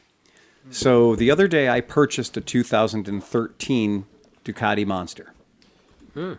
And I'm glad that you brought that up, Sleepy. I'm just sad that I didn't ride the bike here tonight. So I bought a 696, year of our Lord 2013. That's been around for a while. What's that? You've had that for a while. No. This is brand freaking new. Just got it two days ago. Oh, okay. Yeah. Oh, yes. Just got it 2 days ago. And I had a Ducati Monster for a minute, and I did liquidate it. I did sell it. But this is one that I got the other day, and What color? What's that? What color? Unfortunately, it's black. Oh. And to me, Ducati Monsters don't look the best in black. You can pull this up, Sleepy, if you want. Yep. Because it hides a lot of the details. It hides a lot of the sexy parts of the bike. It gets lost in the sauce. Well, gets lost in but the sauce. It's Exactly. a Ducati Monster Dark is the best way to won't call do it. Because the Monster It's up, Dark... it's up, dude. okay. You got it, Yeah. bro. Yeah. It didn't highlight my thing. Sorry. Right. So this bike came into the shop. Well, it didn't come into the shop. I took a phone call. And the phone call I took, I'm just going to go through it. The guy says, hey, you guys buy motorcycles. If it's something I'm interested in, sure, throw it past me. What do we got? I got a 2013 Ducati Monster. Little Monster, Big Monster. Oh, it's 696. Okay, Little Monster, because they came as a 696, a 796, and Weestrom. something else, right? So it's a 696. Check. Got it. It's got 4,000 miles on it. Oh, okay. All right. That's not a lot of miles.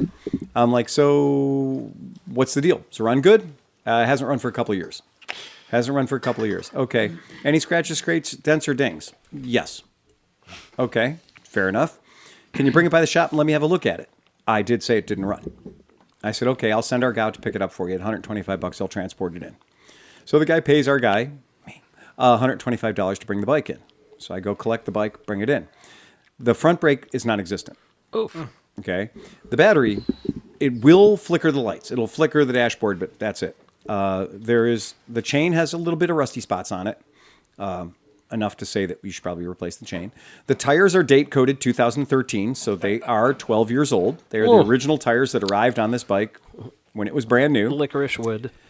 And so we brought the bike in, and I said, how much money do you want for this bike? What is your selling price? And then he fucked up and punted out the same way everyone does. And I'm giving you a little tip from your Uncle Phil. If anybody asks you this question, don't say the following words. Well, what do you think it's worth? Okay? If you're ever trying to sell anything, I don't care whether it's the fucking engagement ring you cut off the lady next door. Have a price in mind. Have a number in your head. Yeah. Be prepared to kind of justify where you're at on things. Whenever you're selling anything, have a price in mind and say that price. And don't be afraid to go a little wild. But if you tell me what do you think it's worth, then I'm just okay. So now I'm the dominatrix, right? You've told me what role I have in this relationship. I'm the daddy, right? So I said, well, let our mechanics take a look at it, and we'll figure out how bad it really is, seeing that it's sat for at least 5 years. And I literally drank my coffee and looked at it and went, yep. I had the price set long before we hung up the phone. Yep. What did you say, Tom? Yep. Yep. So anywho, Yep. Oh, no, I knew exactly what I was looking at as soon as he told me what I was looking at. I gave the guy a phone call, and I said, well, it needs a chain. It needs 2 tires. It needs a battery. It needs to have the fuel injection or the fuel system completely cleaned out because the gas in here is 5 years old. Your front brake doesn't work at all, and I'm assuming it's an anti-lock brake controller problem because this is the original brake fluid from fucking 13 years ago. And right? it's a Ducati that has never had the belt service done. And the belt service has never been done on this bike, which means the second the motor turns over, it's going to break a belt and collapse the valves into the top of the piston. Mm-hmm. So by Ducati pricing, this is going to take about $4,500 to put back on the road. Your Kelley Blue Book value on this bike is, would anyone like to guess? $3,500. Anyone else? 4,400. I'm out. $2,000. $3,400. It's actually $3,290. Oh. So $3,290 is a fair or fair condition bike. And now they assume that bike is running. So you owe me $1,500 for this bike you're going to give me. Pretty much. So Sean, when you buy this bike in March, because this is going to be your first. Ooh, that would look good. I'll paint it yellow, and you can put it next. to No. Okay. No, it is a Ducati Monster Dark 696. I only have to paint the tank. There ain't no. And the fender. Two Yeah. little things. so anyway. Continue. Dress me up a little. Yeah. So $1,200 later, I got a Ducati. Nice. What do you walk out with? $1,200. $1,200. And that's it. He didn't want to buy anything else? No, he didn't want to. Wait. Oh, he Chris, just. If he wanted to buy Chris, something else, we would have done better. into the for him. microphone. Yeah. No.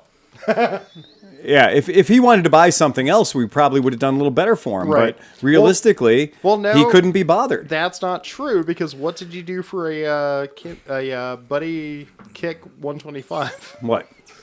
this week? I have no idea what you're talking 3 about. bikes for one. The Sportster. Oh, well, I got a Sportster and I got 2 buddies. Oh. Traded them for a Buddy 125 Kick. Yeah. Right. So- but you haven't seen the Sportster yet, so I'm not even going to bother talking. That's another whole other podcast when I Correct. can show up on that bike, because that bike, we don't just say what it is. You have to Oh fucking no, see it. that thing is. I'm real. intrigued. If you're We not, can't describe it. If you're not on the Facebook chat, You just can't. You can't Right. describe it. We'll do a video. It's an and pipe it. undescribable. We'll bring a video and I'll pipe it into the box. Yeah, so that's a it's- good idea. it's really It's a good it is idea. going to need a very special owner. That bike needs a 360-degree view. yeah. Hey, Pete, well, how's my NX250 doing? Well, it's coming along. It's still sitting there in the garage. And Oh, you slow fucking it or something? basically, I was waiting for the weather that arrived this week where I could just spend time in the garage with it. So if you need, call Phil, and he's got a mechanic. He'll just work. Actually, you know what? Yeah. Yep. Nick does know his way around that bike. Nick's a good guy. Nick's a good guy. Nick's a talented mechanic, and New Nick. I didn't think that was going to be a. I didn't think that was going to be a problem. I think he's very competent, very capable He needs mechanic. something. He needs something to occupy it. I get it. I'm Pete I'm just, ADHD. Pete so- just nailed something pretty interesting. Mm-hmm. So the weather, since it's like late October, we've been getting these nice days and nights, right? It's like I can't not ride on those nights. Right. Like you're like, I'm not going to be getting these anytime soon. Oh, so Pete right. nailed it. Like when I looked at the weather forecast this weekend, I'm like, fuck yeah, it's going to be cold. I can work in the shop. Like it's almost like a relief. Like it's like because like last Saturday I started doing some shit in the shop and I'm sitting there and it's like 3:30 and I'm looking out and the fucking it's 80 degrees. I'm like, nope. Put the shit away and got the bike out. I couldn't do it. I'm gonna say something because this is kind of an important thing for what's going on right now with our economy and our society and everything else. If you ever wanted to upgrade your bike right now, it is a buyer's market. It is a great time to buy a motorcycle. It is a horrible time to buy motorcycle parts. Correct. True. I'm just going to let you I'm going to let you marinate on that one for a little while. Think about what Aaron said last week when they were going into what metals were inside his parts. Phil, cars. Yeah. So guess who just tried to buy a cute little adorable car from Japan? Me. no. It's something I do from time to time. Yeah. And this particular cute little adorable car from Japan, I was like, that seems reasonable. I will pay that much money for that. And actually, the company I was going to buy it from actually hadn't been smoking crack when it came to the whole freight shipping business. And I was like, oh, okay, well, this seems like a good idea. It seems like a darn good time for me to buy this particular car. one of those. And so Oh. I went ahead and was just about 100% ready to buy this adorable little car. And this is why Tom doesn't have a new Unos Roadster. Oh, I'm sorry. Wow. So the car in question is a 2000 Toyota Will. What the fuck is this thing? Thank you. It's 1300cc VVT motor, right? So it's a motor Toyota used in everything. It's an adorable little car. And one of them popped up on one of the guys that I usually keep track of. And I was like, sure, I'll buy that. The pricing was great. The interior on these things is just beautiful. They're all modular looking and stuff. And they came in a few fruit They flavors. just put a different center section on a Bug. There's a lot going on with this car. There's a Renault. I was going to say, it looks like an Aventine. Exactly. Yep, sure it does. Exactly. This is what happens when it's, you it's allow... the more attractive version. This is what happens when you allow cross-pollination between Renault, Citroën, you let the Japanese watch, and then they build a car, right? And the Japanese do like to watch. They do like. It kind of has that like Anglia Dauphine kind of back. Yeah. A lot of genetics in that gene pool. Yep. There are a lot of genetics in the gene pool. And so it's one of those cars where I was just like, yep, I'm interested in that. And so What kind of engine does the thing? 1.3 liter. It's the VVT motor that Toyota has used in about 600 different cars. I think the Yaris has it too. The Yaris has the Correct. same motor. Yeah. Right. Does the back window roll down? It doesn't. It does not. Missed opportunity. You could put a shotgun rack back there. It'd look really good. That's a really good idea. That is an excellent idea.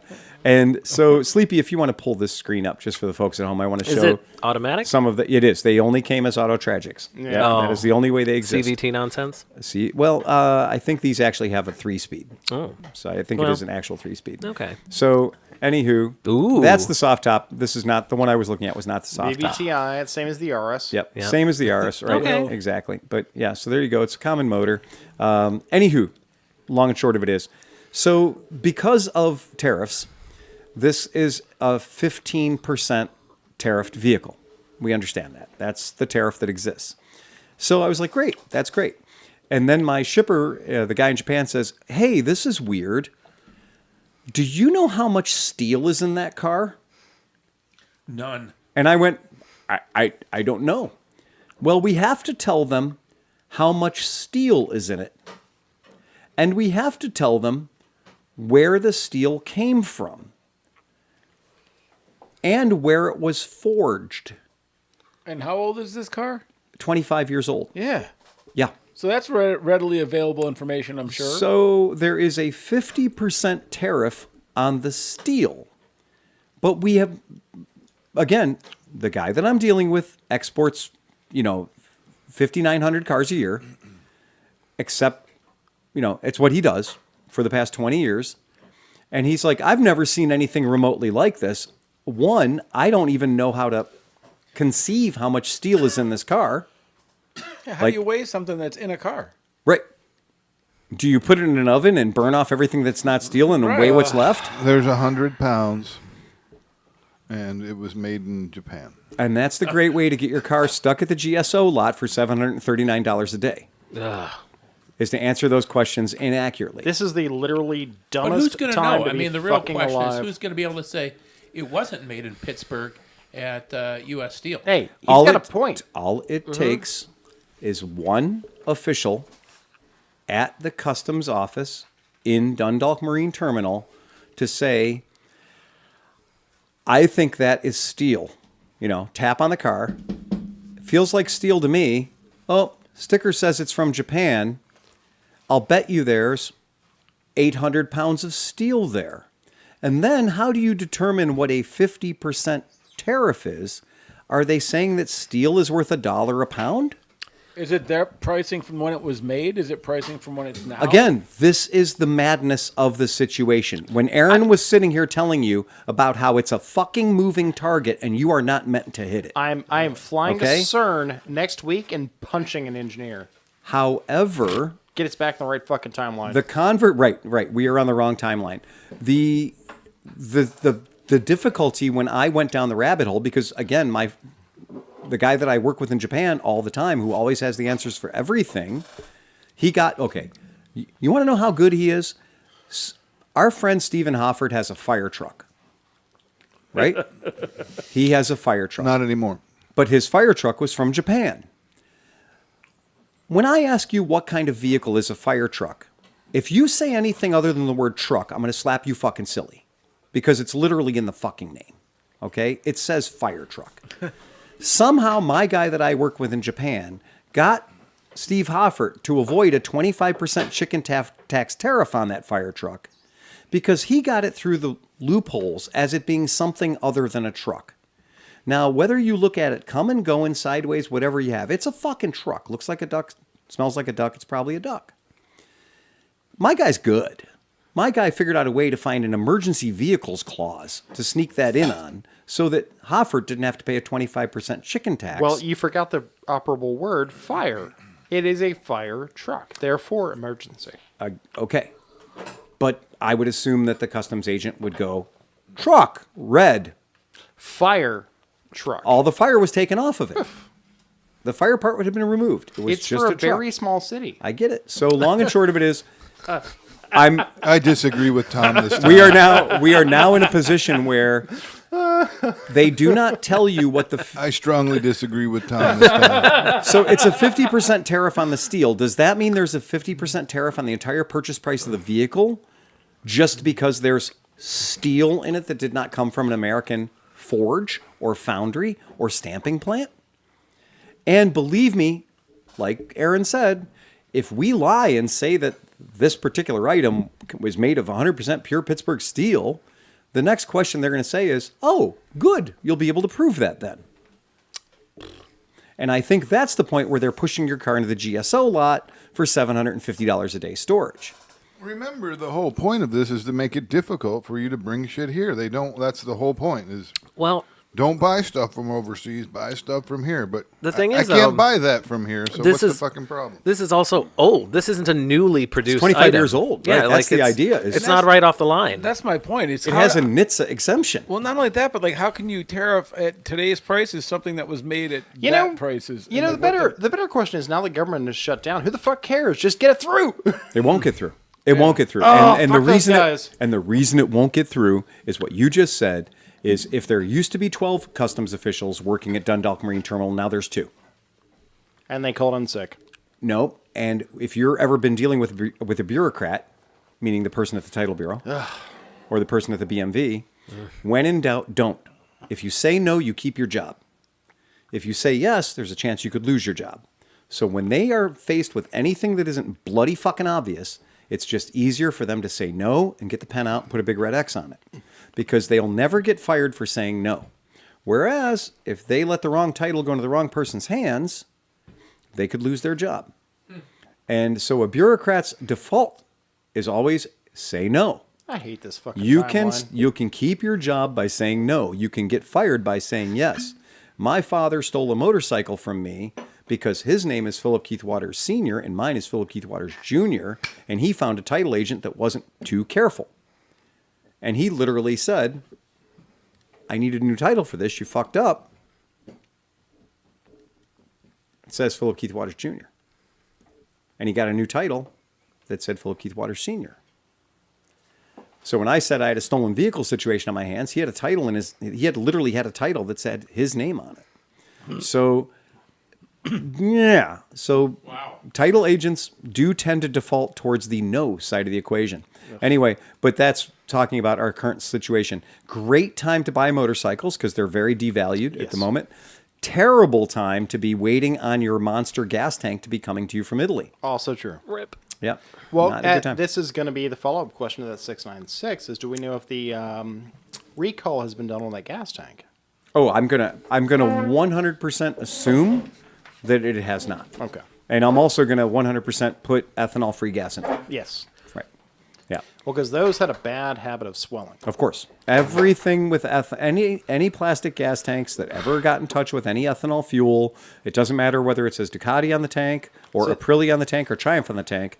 I had a couple of Triumph Tigers where the gas tank was so inflated that the paint didn't fit on it anymore. So Sean, for the answer is you're just going to go back to the Marini anyways. Okay. All right. Yeah. So anyway, long and short of it is, we got a fun Ducati, but we're running out of one of the items that our shop sells a whole lot of, which is the Faco medium windshield. Oh yeah, I heard that conversation. That's not the one that I have. Yeah. Yeah, it is. Yeah. Or it's the one that I did have. I don't know. It's the Faco medium windshield. It is the more common one that you get on the GTS. Yeah. It's the one that we sell 6-1 against Vespa windshields. Yeah. But the point is, the place where we have been purchasing them for 5 years has just said, we've had enough of your shit. We're not sending anything else to America. Damn. Because this company has had to send off hundreds of thousands of dollars worth of shit to America and then pay money to get it all back again. So I have a question. Yeah. So as we are getting ready to go to the AIM show, this coming January, I got a map and I'm like mapping stuff out because I want to, hit these vendors. Oh, you want to do all the cool stuff, yeah. So my question is, for all the companies coming from overseas to come to the AIM show, are there tariffs on bringing their stuff in, even if they're just using it here? I don't know. I have So, no like, I mean, idea. I'm just thinking, like, is that going to cause them to not bring stuff? Like, are we going to be going to a show that these people aren't able to Well, bring? I would think any company just wouldn't. The only problem that I mean, it's gonna. I mean, no. I would think that if you're, Take the logic and just chuck it out the window. I would think if you're not selling it or if it's not being purchased, you're just I'd bringing just it stop for right there. display. Right. Yeah, display That- purpose only. That'll just Somehow be, I thought the AIM show, and like I was not in this country. No, it's California. It's not quite a different country. It is almost a different country. Right. They'll be fine. They just have to not bring it through America. Right. If they could just bring it into California, it'd be just fine. Yeah, It'd be like- fine. Like Puerto Rico or something. They'd be fine. Look, Cascadia is fine with all your shit. Right, the rest right. of the country is just Right. garbage. Cascadia thinks this is a great idea. Yeah. So that is a great question, though, because I have done these trade shows in the past where a lot of the vehicles that they brought in for display are not road legal vehicles. They're not DOT NHTSA vehicles, but they're there for display. What you do is you get a for display only waiver to get it through customs. Right. And then you have a certain amount of time, and it'll specify, like, usually less than 6 months. And that means that you put a bond on each vehicle. And I've done this before. You put like a $3 or $5 million bond on a particular display. So this is why the Thunder Chicken Power Eagle thing. That's what I was thinking of. It didn't stay here. Yeah, no, definitely not. It didn't stay here. Of its own virtue or otherwise. What was that thing called again? Somebody's going to have the name. The Regal Raptor? Regal Raptor. The Regal Raptor. Yes. So the Regal Raptor, there is zero chance that the Regal Raptor is sitting Pull in it. a You gotta warehouse pull it up. You gotta in pull up the Wichita, Regal Raptor. Kansas. The Regal Raptor. Thunder Chicken Power Eagle. It's pretty much that. So anybody, this is one of those. The only motorcycle I've ever seen to have a Prindle. Regal Raptor. Did you find it? By the way, not only did I find it, but I found their new website. Oh no! And Oh, here it comes. Alibaba. no, sorry, guy, they've changed. This is not. This is the 250. It's the new Buell. So there's the Regal Oh, Raptor God. 250. Okay. That's okay. That That ain't bad. It It looks like a V-Star 250. I think it's a different company, guys. Did they get I think bought it's a out? good- Are they done already? No, Oh, I'm so sad. I don't know. I'm gonna let you keep looking. That was You mash all three of those bikes together, and you almost have a Regal. no, Raptor. because this thing was like 1,000 cc's, but it had like 43 horsepower. It was 1,000 cc. It had a Kubota flat 4 with an automatic transmission. It's just such a dumb bike. It was such a. I'm not kidding. stupid I've never seen a motorcycle. motorcycle have a park reverse neutral, it's full on Prindle on Just- the side of it. But also the forging the welds was just otherworldly. Yeah, Ugh. it had horseshoes on the back. Remember for the grab rails. I think the back of it was made out of rebar at one point. Yeah. The Regal I did find a picture of it, but I think they're trying to distance themselves from it as it is grainy and wait. taken through a potato. No, let me see. Wait, you got it? I got it. Oh, there it is. But it's got the giant D rings on the back to put your hands through. Oh yeah. And it's got the fact that Sean's hydrostatic drive. Sean's not around to go Regal Raptor. Like I want to hear Regal Sean say Raptor. Regal Raptor Regal Raptor. because Sean's gonna go Regal Raptor. Regal Raptor. Well, there's Not pretty good Sean. cover. If you're really Not interested you, in the Sean. Regal, O'Hara, Sean. Sean the O'Hara. Regal Yes. Raptor, I got pretty good coverage of it from our AIM video from last year. So if you go on the channel and look up the AIM video, there's quite a section on the Regal Raptor. It's pretty funny, but every time I click on one of their links, it says error trying to establish a database connection. Oh, they they're have scrubbing they it. have disowned that bike. They have disowned it, my friends. Wow. So yeah, the Regal Raptor, the DD1000, which by the way, DD1000, gonna give you the DD, man. So that is like Pornhub There it is, the white one. Pornhub page number 3 will get you DD1000. God, dude, this thing is so tragic. But again, revolutionizing the cruising experience. very rarely have I ever sat on a motorcycle and just said, no. Hey, booth guy, you got to come over here. You got to come and see this shit. It can literally go as fast backwards as it goes forwards. Yeah, that's what a tragic Kubota motorcycle. 1000. Yeah, it is literally like an old Vanguard V-twin. It was such a bad CVT shaft-driven mess. Just a tragic we guessed motorcycle. it weighed about 897 pounds. The fact that when Sean came over to it and tried to hoist it from the side stand. He was like, "Did they bolt this one down?" And like the crazy thing was they didn't even have a safety wheel chock on it. So the guy was like, "No, like 7 people had thrown it over that day." Because I guess that was a big problem, as people were straight up tossing it. It was a bad motorcycle.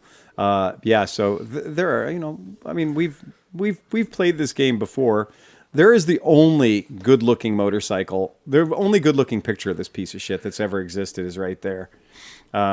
Oh my God! But they literally went out in the field and found 2 horseshoes and welded them to the fucking bar on the back for sissy bar grab handles. Wait, you can see. Can you zoom in? The Prindle's right there. Right on the side. Right in the thing. That's the handle for the Prindle. Yeah, that's literally so you can grab it and shift it. So it's jockey shift. Right. It's Feel the power. Corolla of motorcycles. Yeah, it is just put it in forward. No, put it in reverse. That's fine. This kills me too because what do I always say? If it has 2 round headlights, I love it. Yeah. And this one I don't. This is sad. It's a shitty bike. It's this very, very shitty bike. And again, things you see at AM Expo. Yeah. Sometimes you go there for the wins, but it's more fun for the losses. Oh no, yeah. It was way more fun for the losses. A very memorable experience. Oh, it's so bad. That's for sure. It's so bad. Yeah, so bad. But they are getting a 2.9 billion won compensation from the Chinese government for their support of TikTok. Because I did find a lot of TikTok posts on that. So I'm like, okay. They know where their marketing is. Yeah. So yeah, that was the Regal Raptor. I'm glad we don't have to deal with that anymore. So what's shop life now that the cold weather has slid into Cleveland? Well, I don't want to be a dick or anything, but we're actually selling bikes. So it's we've had we joke that autumn brings out the old man energy. Oh. So old white men become powerful as soon as the leaves start changing. So as soon as they can put on like a good sweater, right? As soon as they can get their marrows up out of the basement, they become way more powerful. So old white men generally are like, oh, it's good to brisk in the air. That's great. And they do. They become energized. And we sold a Moto Morini Scrambler yesterday. I was pretty excited. They're coming to pick it up tomorrow. Cool. Two recent MSF graduates, husband and wife team, just graduated. And she was in the class with you, What was it say? Wait a minute. And she works at Greetings at AG. Oh, is it Bernarda? It sure is Bernarda. Oh, Bernarda and Russ. Yep. Yeah. Bernarda and Rusty. Oh, they did come by. They came by and they bought a bike. I told her. Oh, you get full credit on this one. Oh, yay. Yeah, you get 100% credit on this one. Hey, Sean, you get a free side cowl. And a sticker. Woohoo! And a sticker. That's so good. They bought the satin blue Moto Morini SCR Trek with all the trimmings, I might add. So super cool. They're extremely excited. They both crawled all under it. And what I have to say, and we'll throw the picture up there for fun. This is not Rusty riding the bike, but this is the bike they just bought. So what is really funny about them buying this bike is, these two folks went and they got their motorcycle safety foundation course together with you. No, no, she was in another class. Okay. We were almost in the same class. So her and her husband took the class. Yeah. And they said, they let us ride around on these pitiful motorcycles. Because she also, Bernarda also had the van for a minute. Yep. And so she was like, oh, God. Then and Russ was like, they put me on the Honda Rebel 300. I hated that bike. I hated it. So they came into the shop and we tried them on about 6 or 7 different motorcycles. And the thing is, when you're buying a motorcycle for one person, you only need to have one person fit on the motorcycle. But when you have a husband and wife team that are going to be sharing a motorcycle, now this becomes instantly more complicated because he's got to ride it, she's got to ride it too. So a lot of the things that Russ was like, oh, I like that. That feels good. The entire showroom, the only bike that she sat on that she fucking loved and was like, this is totally the bike for me, was the GSXS 1000. Of all the motorcycles, the one that she loved, 150 goddamn horsepower, right? It's kind of like a van. That's Tell her Tell her, here's a helmet and a comm. You can start your YouTube channel. Start your YouTube channel right now. Yeah, good beginner bike, right? So of all the bikes she sat on, she shat an entire bike. Obi-Wan Kenobi was on it last. Right, I told her, I said, well, that we bought that bike from Obi-Wan Kenobi. Would you like to go smell the seat? And that was the funny thing, was she was like, really? And I was like, yeah, go sit on it, go check it out. So yeah, that's the bike they bought, and couldn't be happier for them. They're super excited. They're coming to pick it up tomorrow. So yeah, that super happy people. Good. And that was, we were joking about how things got really slow for us in September. They really slowed down, and so things slowed down a lot. But then we got really busy in the past 2 weeks, and Renee was like, "Oh my God, I forgot about the old man thing." And I was like, you mean the old man thing? She goes, yeah, the old man thing. And she goes, yeah, it's like October. These guys just come out of the woodwork and they're buying bikes. And it is funny. It's really... Well, you ever see a bunch of old dudes sitting around besides us? Yeah. And and you see them in the summer and it's like, hey, you want to do something? It's No. like, yeah, it's too hot. Too It's hot. I'll get to it. Yeah. So that's what happens. It's not too hot anymore. We had 2 different people ride their bikes in today. One of them was a lady on a BMW R9T12, like full adventure bike setup, loaded for bear. And she showed up to buy oil filters for her husband's V85 Travel. And it's really funny because she shows up and she's got all of her gear on. She's obviously a long distance kind of rider. She met the guys on the Cannonball Run this year. She's a super cool person. And so she comes in and it's pouring down cats and kittens. And she's just, yeah, okay, just out for a ride. Super cool. And then maybe an hour later, we had a 62-year-old dude showed up, and this guy shows up and he is riding a V-Strom that I'm going to guess conservatively has 200,000 miles on it. And it's one of those bikes that not one part of it matches the other part of it. And it just permanently has like rock straps on the bike holding places where luggage goes, but it's not with him today, right? Because he's at home now, so doesn't have to ride. Right. So he comes in a pink arrow stitch, and it is a badge of courage if you have a pink arrow stitch. That means at one point you had a red arrow stitch, but the arrow stitches don't hold their colors super well. And his arrow stitch was truly bubblegum pink. And he rolled up, and I looked at this bike when he pulled up, and he had 3 windshields. So he had a GV windshield where the Yamaha windshield used to be. He had added another windshield onto the top of that windshield. And then he had added windshields on the side of that windshield. So there was a GV windshield in the middle, and then there were outriggers hanging all the way around the windshield. Yep. Yo, dog, we heard you like windshields. Yes. So he had almost doubled the surface area of his windshield through add-on additional wind deflectors, right? Super nice guy. Showed up, came into the shop, was like, yeah, so I wanted to look at these. I wanted to look at these bikes. And he kind of crawling through my shop, being cool. And I said, well, we don't normally see too many people riding in on a day that's cold and wet and nasty as today is, but you're the second person. And he goes, I bet you the other guy was on a BMW. I was like, well, the other lady was on a BMW. The lady was on a BMW. You're on the V-Strom. And I didn't really go out and look at it until he goes, V-Strom. I was like, oh, that's the 650. And he goes, oh, yeah, it is. And I went out and I looked at it, and I was like, wow, that bike's seen some stuff. And he goes, oh, had it for 20 years and put every mile on it myself. I picked it up brand new at the dealership, signed the paperwork, drove it across America. Break-in. Drove it across America, changed oil when I got to California. I'm like, okay, cool. Yeah, and he did. And he was just one of those guys. He's like, yeah. And he was like not going to let a little rain or 48-degree temperatures interfere with his ability to go out and look at a bunch of motorcycles. By the way, he showed up at my shop. He had zero intention of purchasing anything. I would have defied anyone to come in and say, I think I know the item we can get him to buy. If we would have had a V-Strom Gremlin bell, I don't think he would have bought it. He spent about an hour going through my amazing selection of old magazines that we didn't sell the first, second, or third time. He spent about an hour just browsing weird European twist and go scooter magazines. He's like, there's boobs in this one. I was like, yeah, the British are kind of funny that way. They'll put boobs in anything. Page 3, buddy. Right, yeah, page 3. And he was kind of a funny cat. I liked having him around. But that's what we get. October energizes the old white men. It really does. So that's a thing. But we're selling some bikes. It's super cool. Well, like I said earlier, now that you bought out Cincinnati Yeah.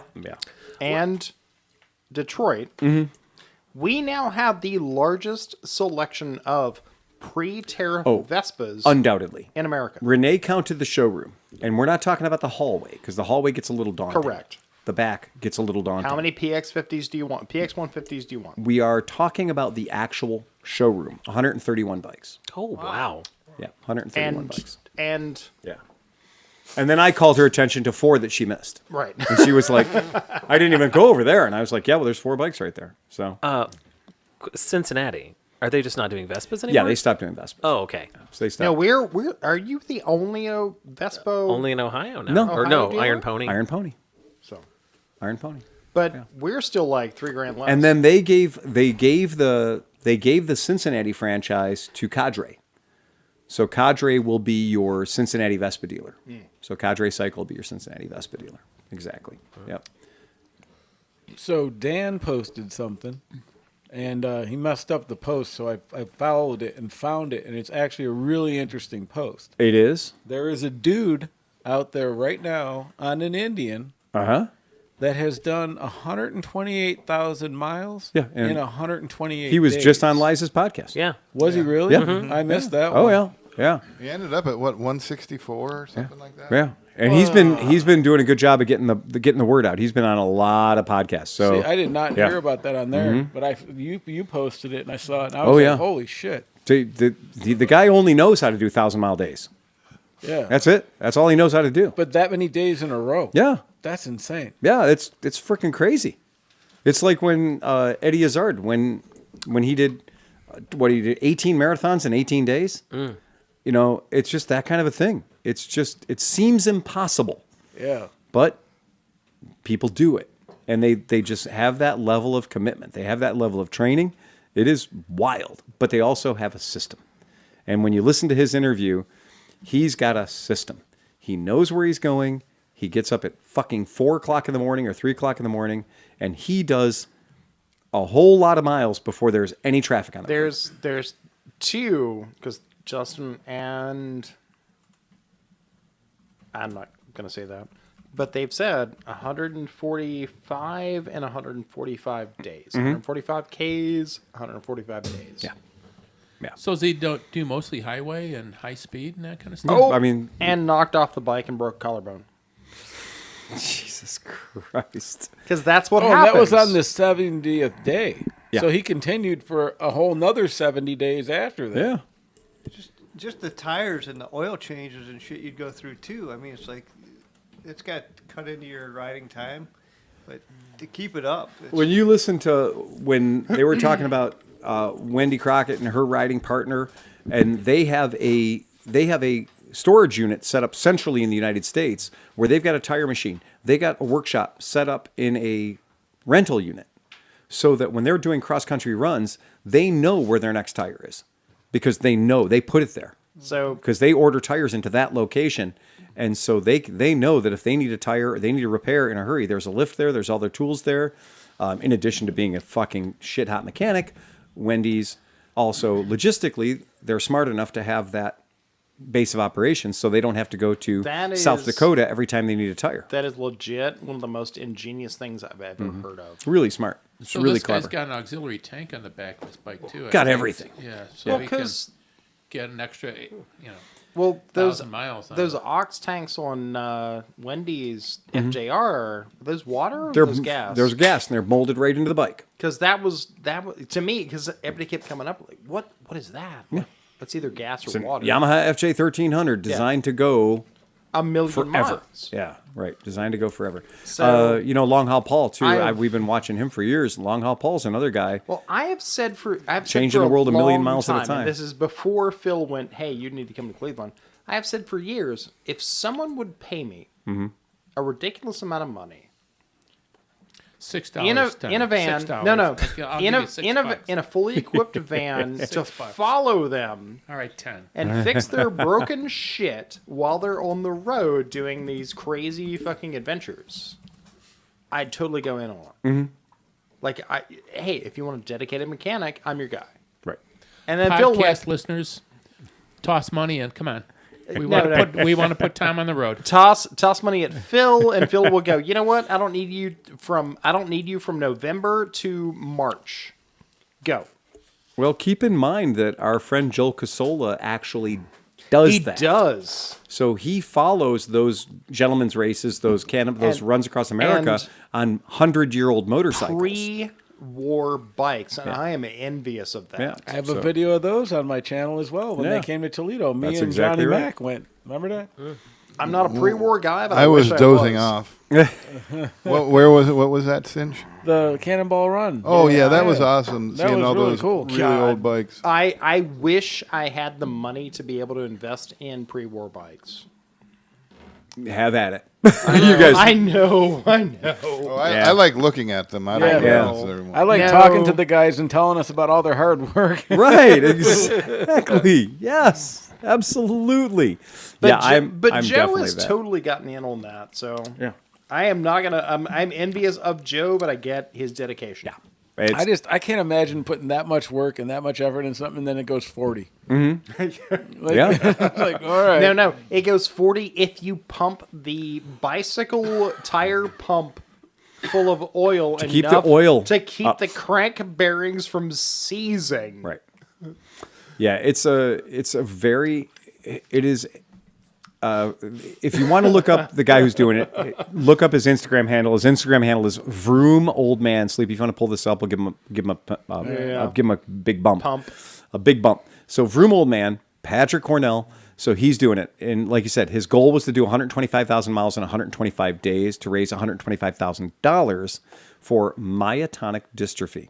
So this and other muscular dystrophies as well. And so this is a big. I mean, this. So you should subscribe to this as well. Yeah, I just really feel like when somebody says I've got a goal, I'm going to go out and do it. I've done 1,000 miles in a day. Of course I have. I've done back-to-back 1,000-mile days. It sucks. It's no fun. I didn't like it. It was not my idea of a good day.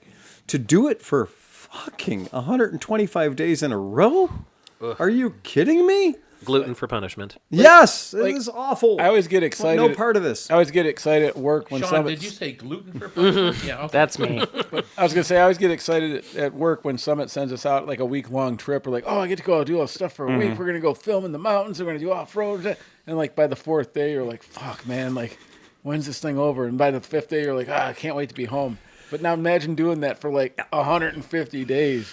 Oh, Zero chance, man. yeah. Sleepy. Yeah, zero Yeah. chance. Sleepy, from everything you've told me, you never want to go home anywhere. Well, I don't mind going home Yeah, occasionally. you want to go and pet the There animals. are raccoons and possums. I get it. I have no desire to do that kind of a mission. And I don't have any desire to be in the van behind that kind of a mission. Our friends, John, you were our friend Kevin, when they were doing the cross-country ride in the electric motorcycle. Yep. Oh yeah.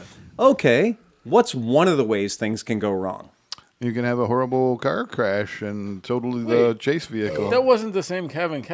Yeah, Kevin Nixon. That was the Kevin? Yeah. I didn't even put that together. Yeah. He was chasing. He was the chase vehicle. He's a chase vehicle. Oh. Right. Oh, wow. Okay. Hey, Phil. Holy Yeah. shit. I Now I feel, got to know him a lot I better. feel like like him you a lot. could He's a good lease dude. me out from November-ish. Yeah. Around. I'm gonna just say it. That's the day we lose Tom. That's when Tom's like, I'm gonna go follow this goose over here for a while, right? And he ends up and he's like, oh, and he never turns comes out back. Portland, Oregon's a great place. No. Yeah. Now, I've been to Portland. I like Portland. Don't get me wrong. They wouldn't have That's him. not the point. That's, Tom, and that's not again, the point. The and problem Chris, the problem is they didn't. that's have what I'm me. talking about. Yeah, exactly. That's exactly Yeah. right there. Answered my whole question for me. Zing! Well, you know what? Though? Squirrel. Tom's going to the curse. He's beyond cursive. We're going to calligraphy. Cuneiforms. Yeah. But I disagree with you. yeah. I was this close to being in Portland. I have no desire Are we still talking about whatsoever. Portland? What? Yeah, exactly. Change the channel. Hey, Change John, the channel. All right. John's going to sleep.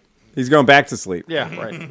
Anybody else got anything else? Anybody else do their homework? Bring a podcast topic? No, see, look, Anyone I did else? all this homework. I almost So, got. you know, you bring some more. I almost got Sleepy. fucked Chris by a Smith. goat. Well, I'll tell you that the Janus 250 number 367 is going to spend the winter over at the Crawford Auto and Aviation Museum. Oh, really? Nice. Yeah, compliments of Dan Davis. Yeah. So it'll be there, and so we're going to try to get Grant and Richard from the home of Janus in Goshen, Indiana, to come on out, I think, in February to do some sort of a live introduction to the bikes and whatnot. And so I'm talking to them as far as trying to maybe get a 450 out there, too. Cool. But, zesty. yeah, so Janus is trying to find a home here in Cleveland. That's Very it. That's cool. it. See? We know where that could Succinct. land. Yeah, yeah. I mean, we are absolutely very much. It is consistent with our message to say that we like that idea, and we've kind of one of our customers talked to Mitch McLean Yeah.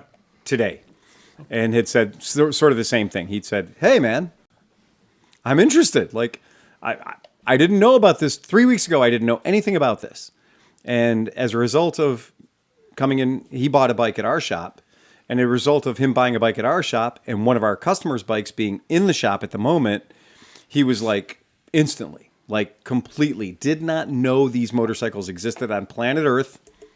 But he's an old white guy, so naturally he had a... And it's November. Right, and it's November. It's October, and he's an old white guy. The blood is flowing. So he did. He straight up got on the horn, and he ended up... Mitch McLean spoke with him, and he's like, I got to get a Janus. Like, he's like, I got to get into it.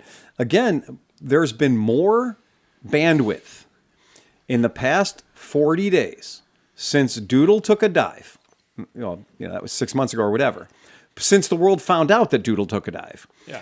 So, since the world found out that Doodle took a hit, there's been more fucking Janus bandwidth, pro, con, right? Wild, outlandish, crazy, cuckoo stuff. But there was a guy once that said there's no such thing as bad press.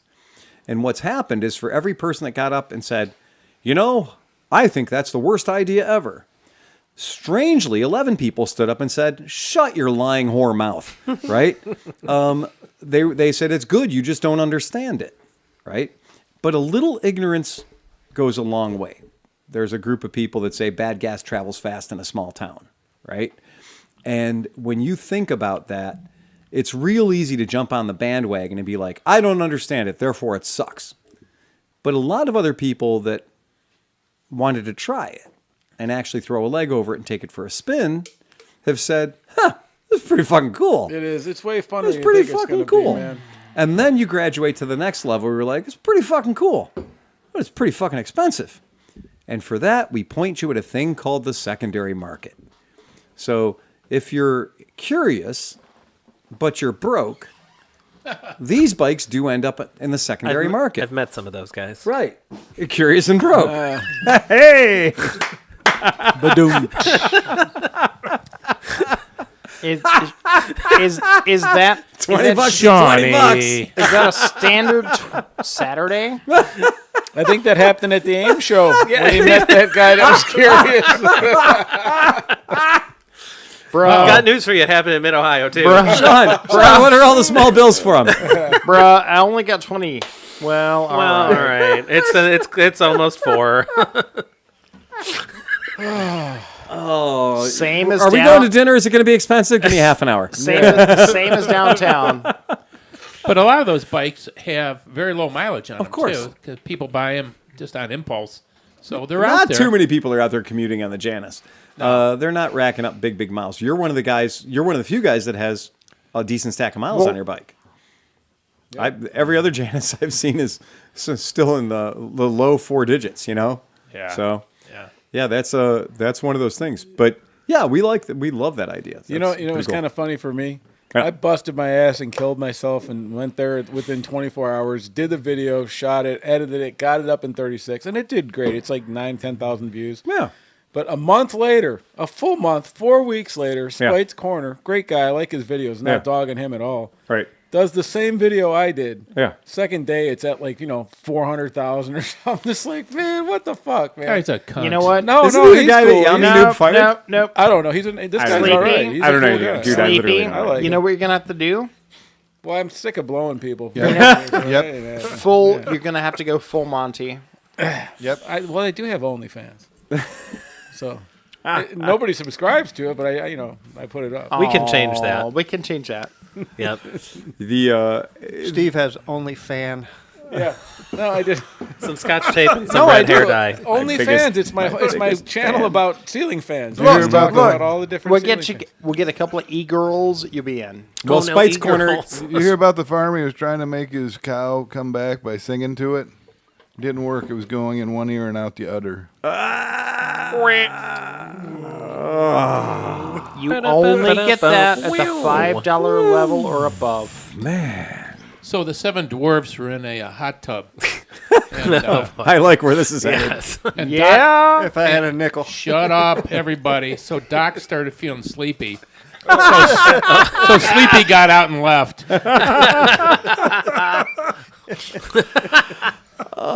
It was Christmas Eve. Everybody was feeling merry. Yeah, Mary got mad and went home. man, that Is that too early? And then what happened? They jumped for joy. yeah. I can fix this. So I have a question. Do we I have can any fix hate- this. I Do have we a have any relevant- hate mail? Okay, hold on. I have a relevant question for the listeners. Mm-hmm. So, with people that live in the colder areas and stuff like that, when you want to do something motorcycle related, I'm putting a thing up on the chat right now. Good. Tell us what you do. Are there museums you go to? Are there specific shows you go to? What are cool motorcycle things that people do in areas where we have winter? I'm looking for things to do. Throw me a bone, man. Throw me a bone. So remember, I missed the IMS show. Sniff the seats. remember what the penguin said. No, sir, it's just ice cream. Terrible, just terrible. No, You get a refund on that one. I mean, guys. it looks like you blew a seal. Yeah. Yeah, we know. Tom is telling jokes inside out. This is why we don't. Tom's a magician. He just pulled the trick off, and then he goes, "Hey, let This me is- tell you how I did it." This is why. You sure you're a mechanic? Are you? I'm not a comedian. He's not a comedian. Yeah. Stick to your knitting there, Tommy. Right? So here we go. This is some of our feedback from some of the different stuff. I'm just literally going to go through old hate mail. Correct. Because I thought it was fun, right? He only took tips. All right. Oh, okay, I'm here? All right, still here. All right. So comment on the Tesla's rusting, because we did talk about that. Wesley Herbert said, just a correction, because I am OCD, it does turn out, in fact, that Teslas do use super expensive special tires. I worked on the Goodyear team that made them before I got laid off, and they shut down our facility. I worked on the electric drive too, and also the Eco Ready. But yes, that is the thing we were talking about. That is, some of the people that own the Tesla Cybertrucks are discovering how bloody expensive it is to put 4 tires on them, but also how quickly they disintegrate. So that a tire that you might consider would last 20,000 miles in your Ford F-150 or 40,000 miles in your Ford F-150, like I've got, won't last 15,000 on your Tesla. So you could be standing there looking at a bill for $8,500 to put some tires on your I mean, truck. there's physics. Those things weigh so much money. And they're churning and burning. Because remember your front wheels are turning, your back wheels are turning too. Yeah. So it's kind of like we used to joke, when you had 4-wheel drive vehicles, you don't do tight maneuverability with the transfer case locked because it gets real expensive real quick. Well, tires too. So not great. So that's yeah. Corn Poop Cupcake, again, he would like to get a quick wants to check in on Sleepy's track day adventure. So are we done now? This is over. It's not my fault. Yeah, like It was your last outing was Nelson's, right? Yeah, when I was going to try to go for the last one of the year, and then I had a mom situation. So Oh man! But no, I'm set up. I mean, it sucked. I got started late because it took me a while to build the bike. But next year, I already got it locked in. I'm buying the fucking if you buy 6, you get a free one. So it's Yeah. like you get a 7th one. So I'm in. That's a good way to lock you in. Oh yeah, That really is. Yeah, that's a pretty decent you method of being save like. money. Yeah, but it's a good deal. It is, and it forces you to go out. It forces you to go out and get them. But they Yeah. don't got to force me. I got this shit planned on the calendar next year. And I don't know. Me and John are still looking. I still want to race some Weira stuff next year too. Oh, good. Oh, man. So Cookie dookie. sleepy. I'll put you up and stop yipping. Pull up that square engine comment. Oh God, he's okay. There we go. No. There. Okay. My wife said I haven't had an orgasm in 6 months. I said, where did you get that at?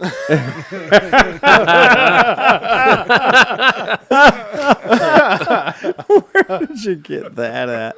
Nice. That's pretty awesome. Does he get a Pretty rebate damn on his cool. $5? He does, yes, exactly. Yeah. I think The, this podcast is still recovering from the fire of the last podcast. Oh, well, yeah.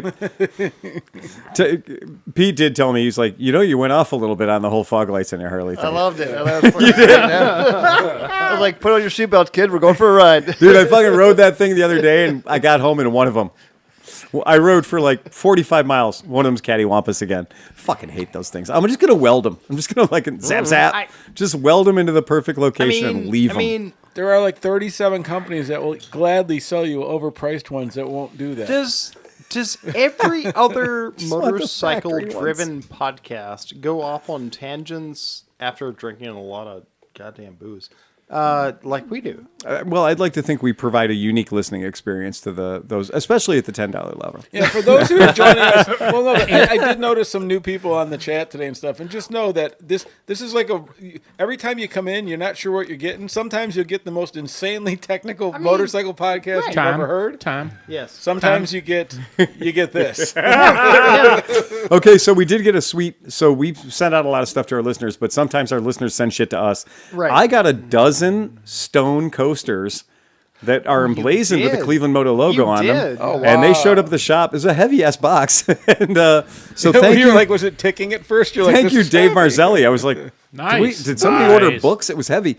And so we got them at the shop, and it's pretty rad. And they have our Cleveland Moto helmet logo on them. They're really slick, and they're little slate coasters. Like- and they even have silencing blocks at the bottom. So there's little rubber feet on them. Oh, So when you put them on the table, slip they and don't slide slide around. around. Yeah, it's really cool. Yeah. Super cool. So- And so that's neat. So, Chris, Tom, what were you going to ask me? I was going to say about the podcasts that go off the rails. I said, well, there's only one Tom Pennington. And we can hire them out for the months of November until February. But everybody always tells me, oh, thank God there's only one of you. Wait a minute. I'd say only the be best, one of me, Tom. The Right. best podcast in the last couple of weeks were in the beginning of October. And what was happening? What was happening? Cybertrucks were rusting? Tom was in Germany. Tom was in Germany. Oh my God, that's crazy. That's what What's the difference between a prostitute and a drug dealer? I don't know. A prostitute can wash her crack before selling it again. That's from our friend Dave Osterday. My God. Thanks, Dave. Love. That's like a free $5. Dave nailed it. I like it because it's just universal. And I like it's fast. Yep. What's Not a lot of build up. What's the difference between a gynecologist and a genealogist? A genealogist looks up your family tree. A gynecologist looks up your family bush. Yes. Ta-ta. I like those. Those are good. I'm a big fan of those. So if Two you're, jokes. If you're above the $10 level, you've gotten all these jokes. You know what? And apparently we haven't been monitoring that. So yeah. So there again, They're if you're slipping through the cracks. so if you're a Patreon member and you feel like you haven't been getting your money's worth, that email goes to so is there more- motorcyclesandmisfits.com. Is there more hate mail? No, that was it. That was kind of No more what we hate did. mail? Yeah, God that's what we damn did. it. We have not been doing our jobs. I think that was pretty fair. Yeah, I think it was pretty fair. Yeah, if you have hate mail, please send it. You can send it direct to us, in fact. At motorcycle P.O. Box. Actually, I would love to pay that Liza shit at forward. Motorcycle But and I Misfits. honestly do not know what Nokomoto's email address is. Pete, And I think- Pete at Nokomoto. I don't think it exists. I don't think that works. How many Yeah. Swiggies are there? Just try Swiggy at Just every Swiggy at everything, Yeah. which isn't his actual name, which is also fucking hilarious. Swigington. Which I think is the best thing. You know what? We're at like what 5? Swiggering. We're at like what 524 now. What's that podcast? Yeah, 524, 524 of these bastards. And people are like, "Yeah, let's tune in these assholes." Let's do more. Well, They didn't say that until there was an additional asshole. I mean, I know I'm that asshole, but let's go. Same bat time. Well, it is funny, though, when we get people in the shop that are new to the podcast. So we get people to come into the shop, and because, you realize, like, we don't filter. If I was smart, I'd make it so you'd have to live 250 miles away to listen to this thing. If you were smart, right. We'd have it geofenced. We'd have it geofenced, so there'd be zero chance somebody could come into my shop and demand their $5 back. You would right? put a change machine at the door, and you would have to put $5 in to get through the door. Well, I mean, you do mask customers' names, like when, Tom Smith comes in and you say, Yeah, I do. Shalom Smith. Hey, and the number of times that I have walked, Dave Matheson? Yeah. Oh, okay. I have walked into the kitchen and you were like, "Hey," Nobody will ever figure that out. because I'll be walking in to get my tea or coffee, and you'd be like, "Hey, that's Tom," and I'm like, "What the fuck did I do?" Again, send your hate mail to Misfits motorcycles and misfits at gmail.com. Excellent. Fuck knock. That's it. Hey, fuck that guy. I just, but onto a more serious note, winter is coming. If you are done, if this would be the time, we're no more grandstanding. Oh, this is the PSA. This is a legit tech tip from your Uncle Phil. You do not know when the last day is you will ride your motorcycle this season. You don't know that. Nature is going to help you decide when that is. If you live in our part of the world, we could be riding for another month. This would be a good time to start finding out where in your neighborhood they sell the ethanol-free gas for your carbureted motorcycle. Even if you have a fuel-injected motorcycle, it's not a bad idea due to condensation and things like that. Why do I start putting ethanol-free gas in my motorcycles right now? Well, because I don't know if this is going to be the last gas I put in whatever motorcycle I'm going to ride tomorrow, right? So at this point, this is a good time to start. Because if you own multiple motorcycles, you might say, oh, of course I'm going to ride the Hunter Cub 2 or 3 more times before the end of winter, and I'll have to put more gas in it. Nope, that doesn't happen that way. Winter sneaks up on you. What I do, so this weekend I have it planned. So I admit, but when I get home tonight and things like that, my car is going to be down past half a tank. Yeah. So I go and I have a little pump. I suck out all the gas from all my carbureted bikes. I fill my car up. Then I take all the gas cans I have in the garage, put it in the car. Okay. Take all that, Right. non-ethanol, and then refill everything with StarTron. Nice. Because that way Right. you don't have any chance of having anything else in That's there. a good idea. Try to run them a little bit. Yeah. But you get a free fill-up on your car because your car don't give a shit. No, the car really doesn't. No. Right, the car doesn't. And yeah, I just start on my way to work in the mornings. I start cycling different bikes through, and I just make sure I stop at the ethanol-free pump and start hitting them right now. That's why I've been riding the Buddy. Oh, get some miles on it. Yeah. Right. Yeah. I'm gonna say it makes quite a bit of difference. Although today Nick had to work on the TW200. Yep. Because the TW200, despite the ethanol gas, I didn't ride it enough. So I didn't ride the TW200 enough. And a couple of months ago when I rode it to work, it got me, and my starter jet was completely gefuggered. So I had to pull full choke on it just to keep it from stalling. And at every light, I reached down, I cranked the idle adjust all the way to the moon, and wouldn't you know, I got the thing to the shop, and I was like, well, this is completely no fun at all, having to nurse the thing because there is no starter jet at this point. Got it to the shop, parked it, looked at it, spit slowly in its direction, like, fuck you, buddy. I think I rode that bike 53 miles from the last time I cleaned the carb. 53 miles. This is now the point where we look at Dan and go, well, what's your offer? Yeah.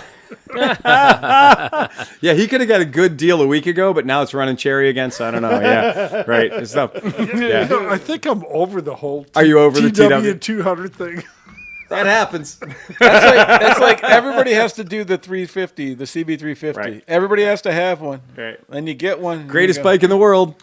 Everybody has to have one. I had a CL360. I don't want to own a CB354. No.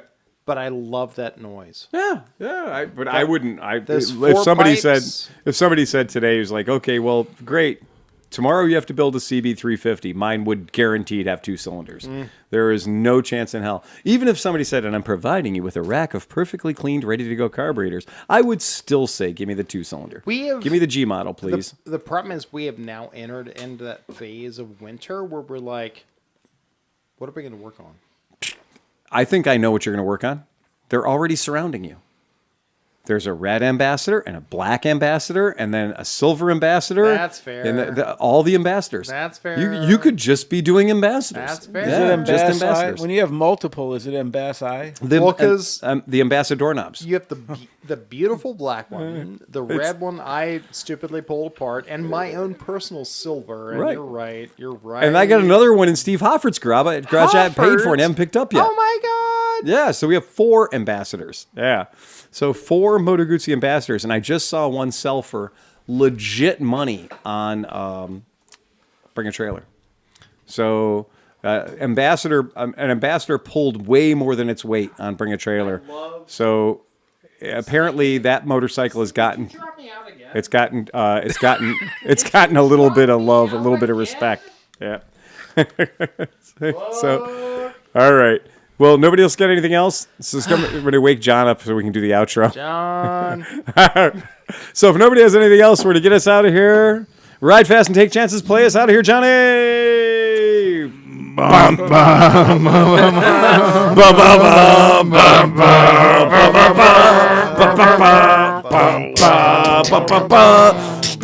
Eject, get us out of here, Snoopy. Poor John's got the rusty pipes.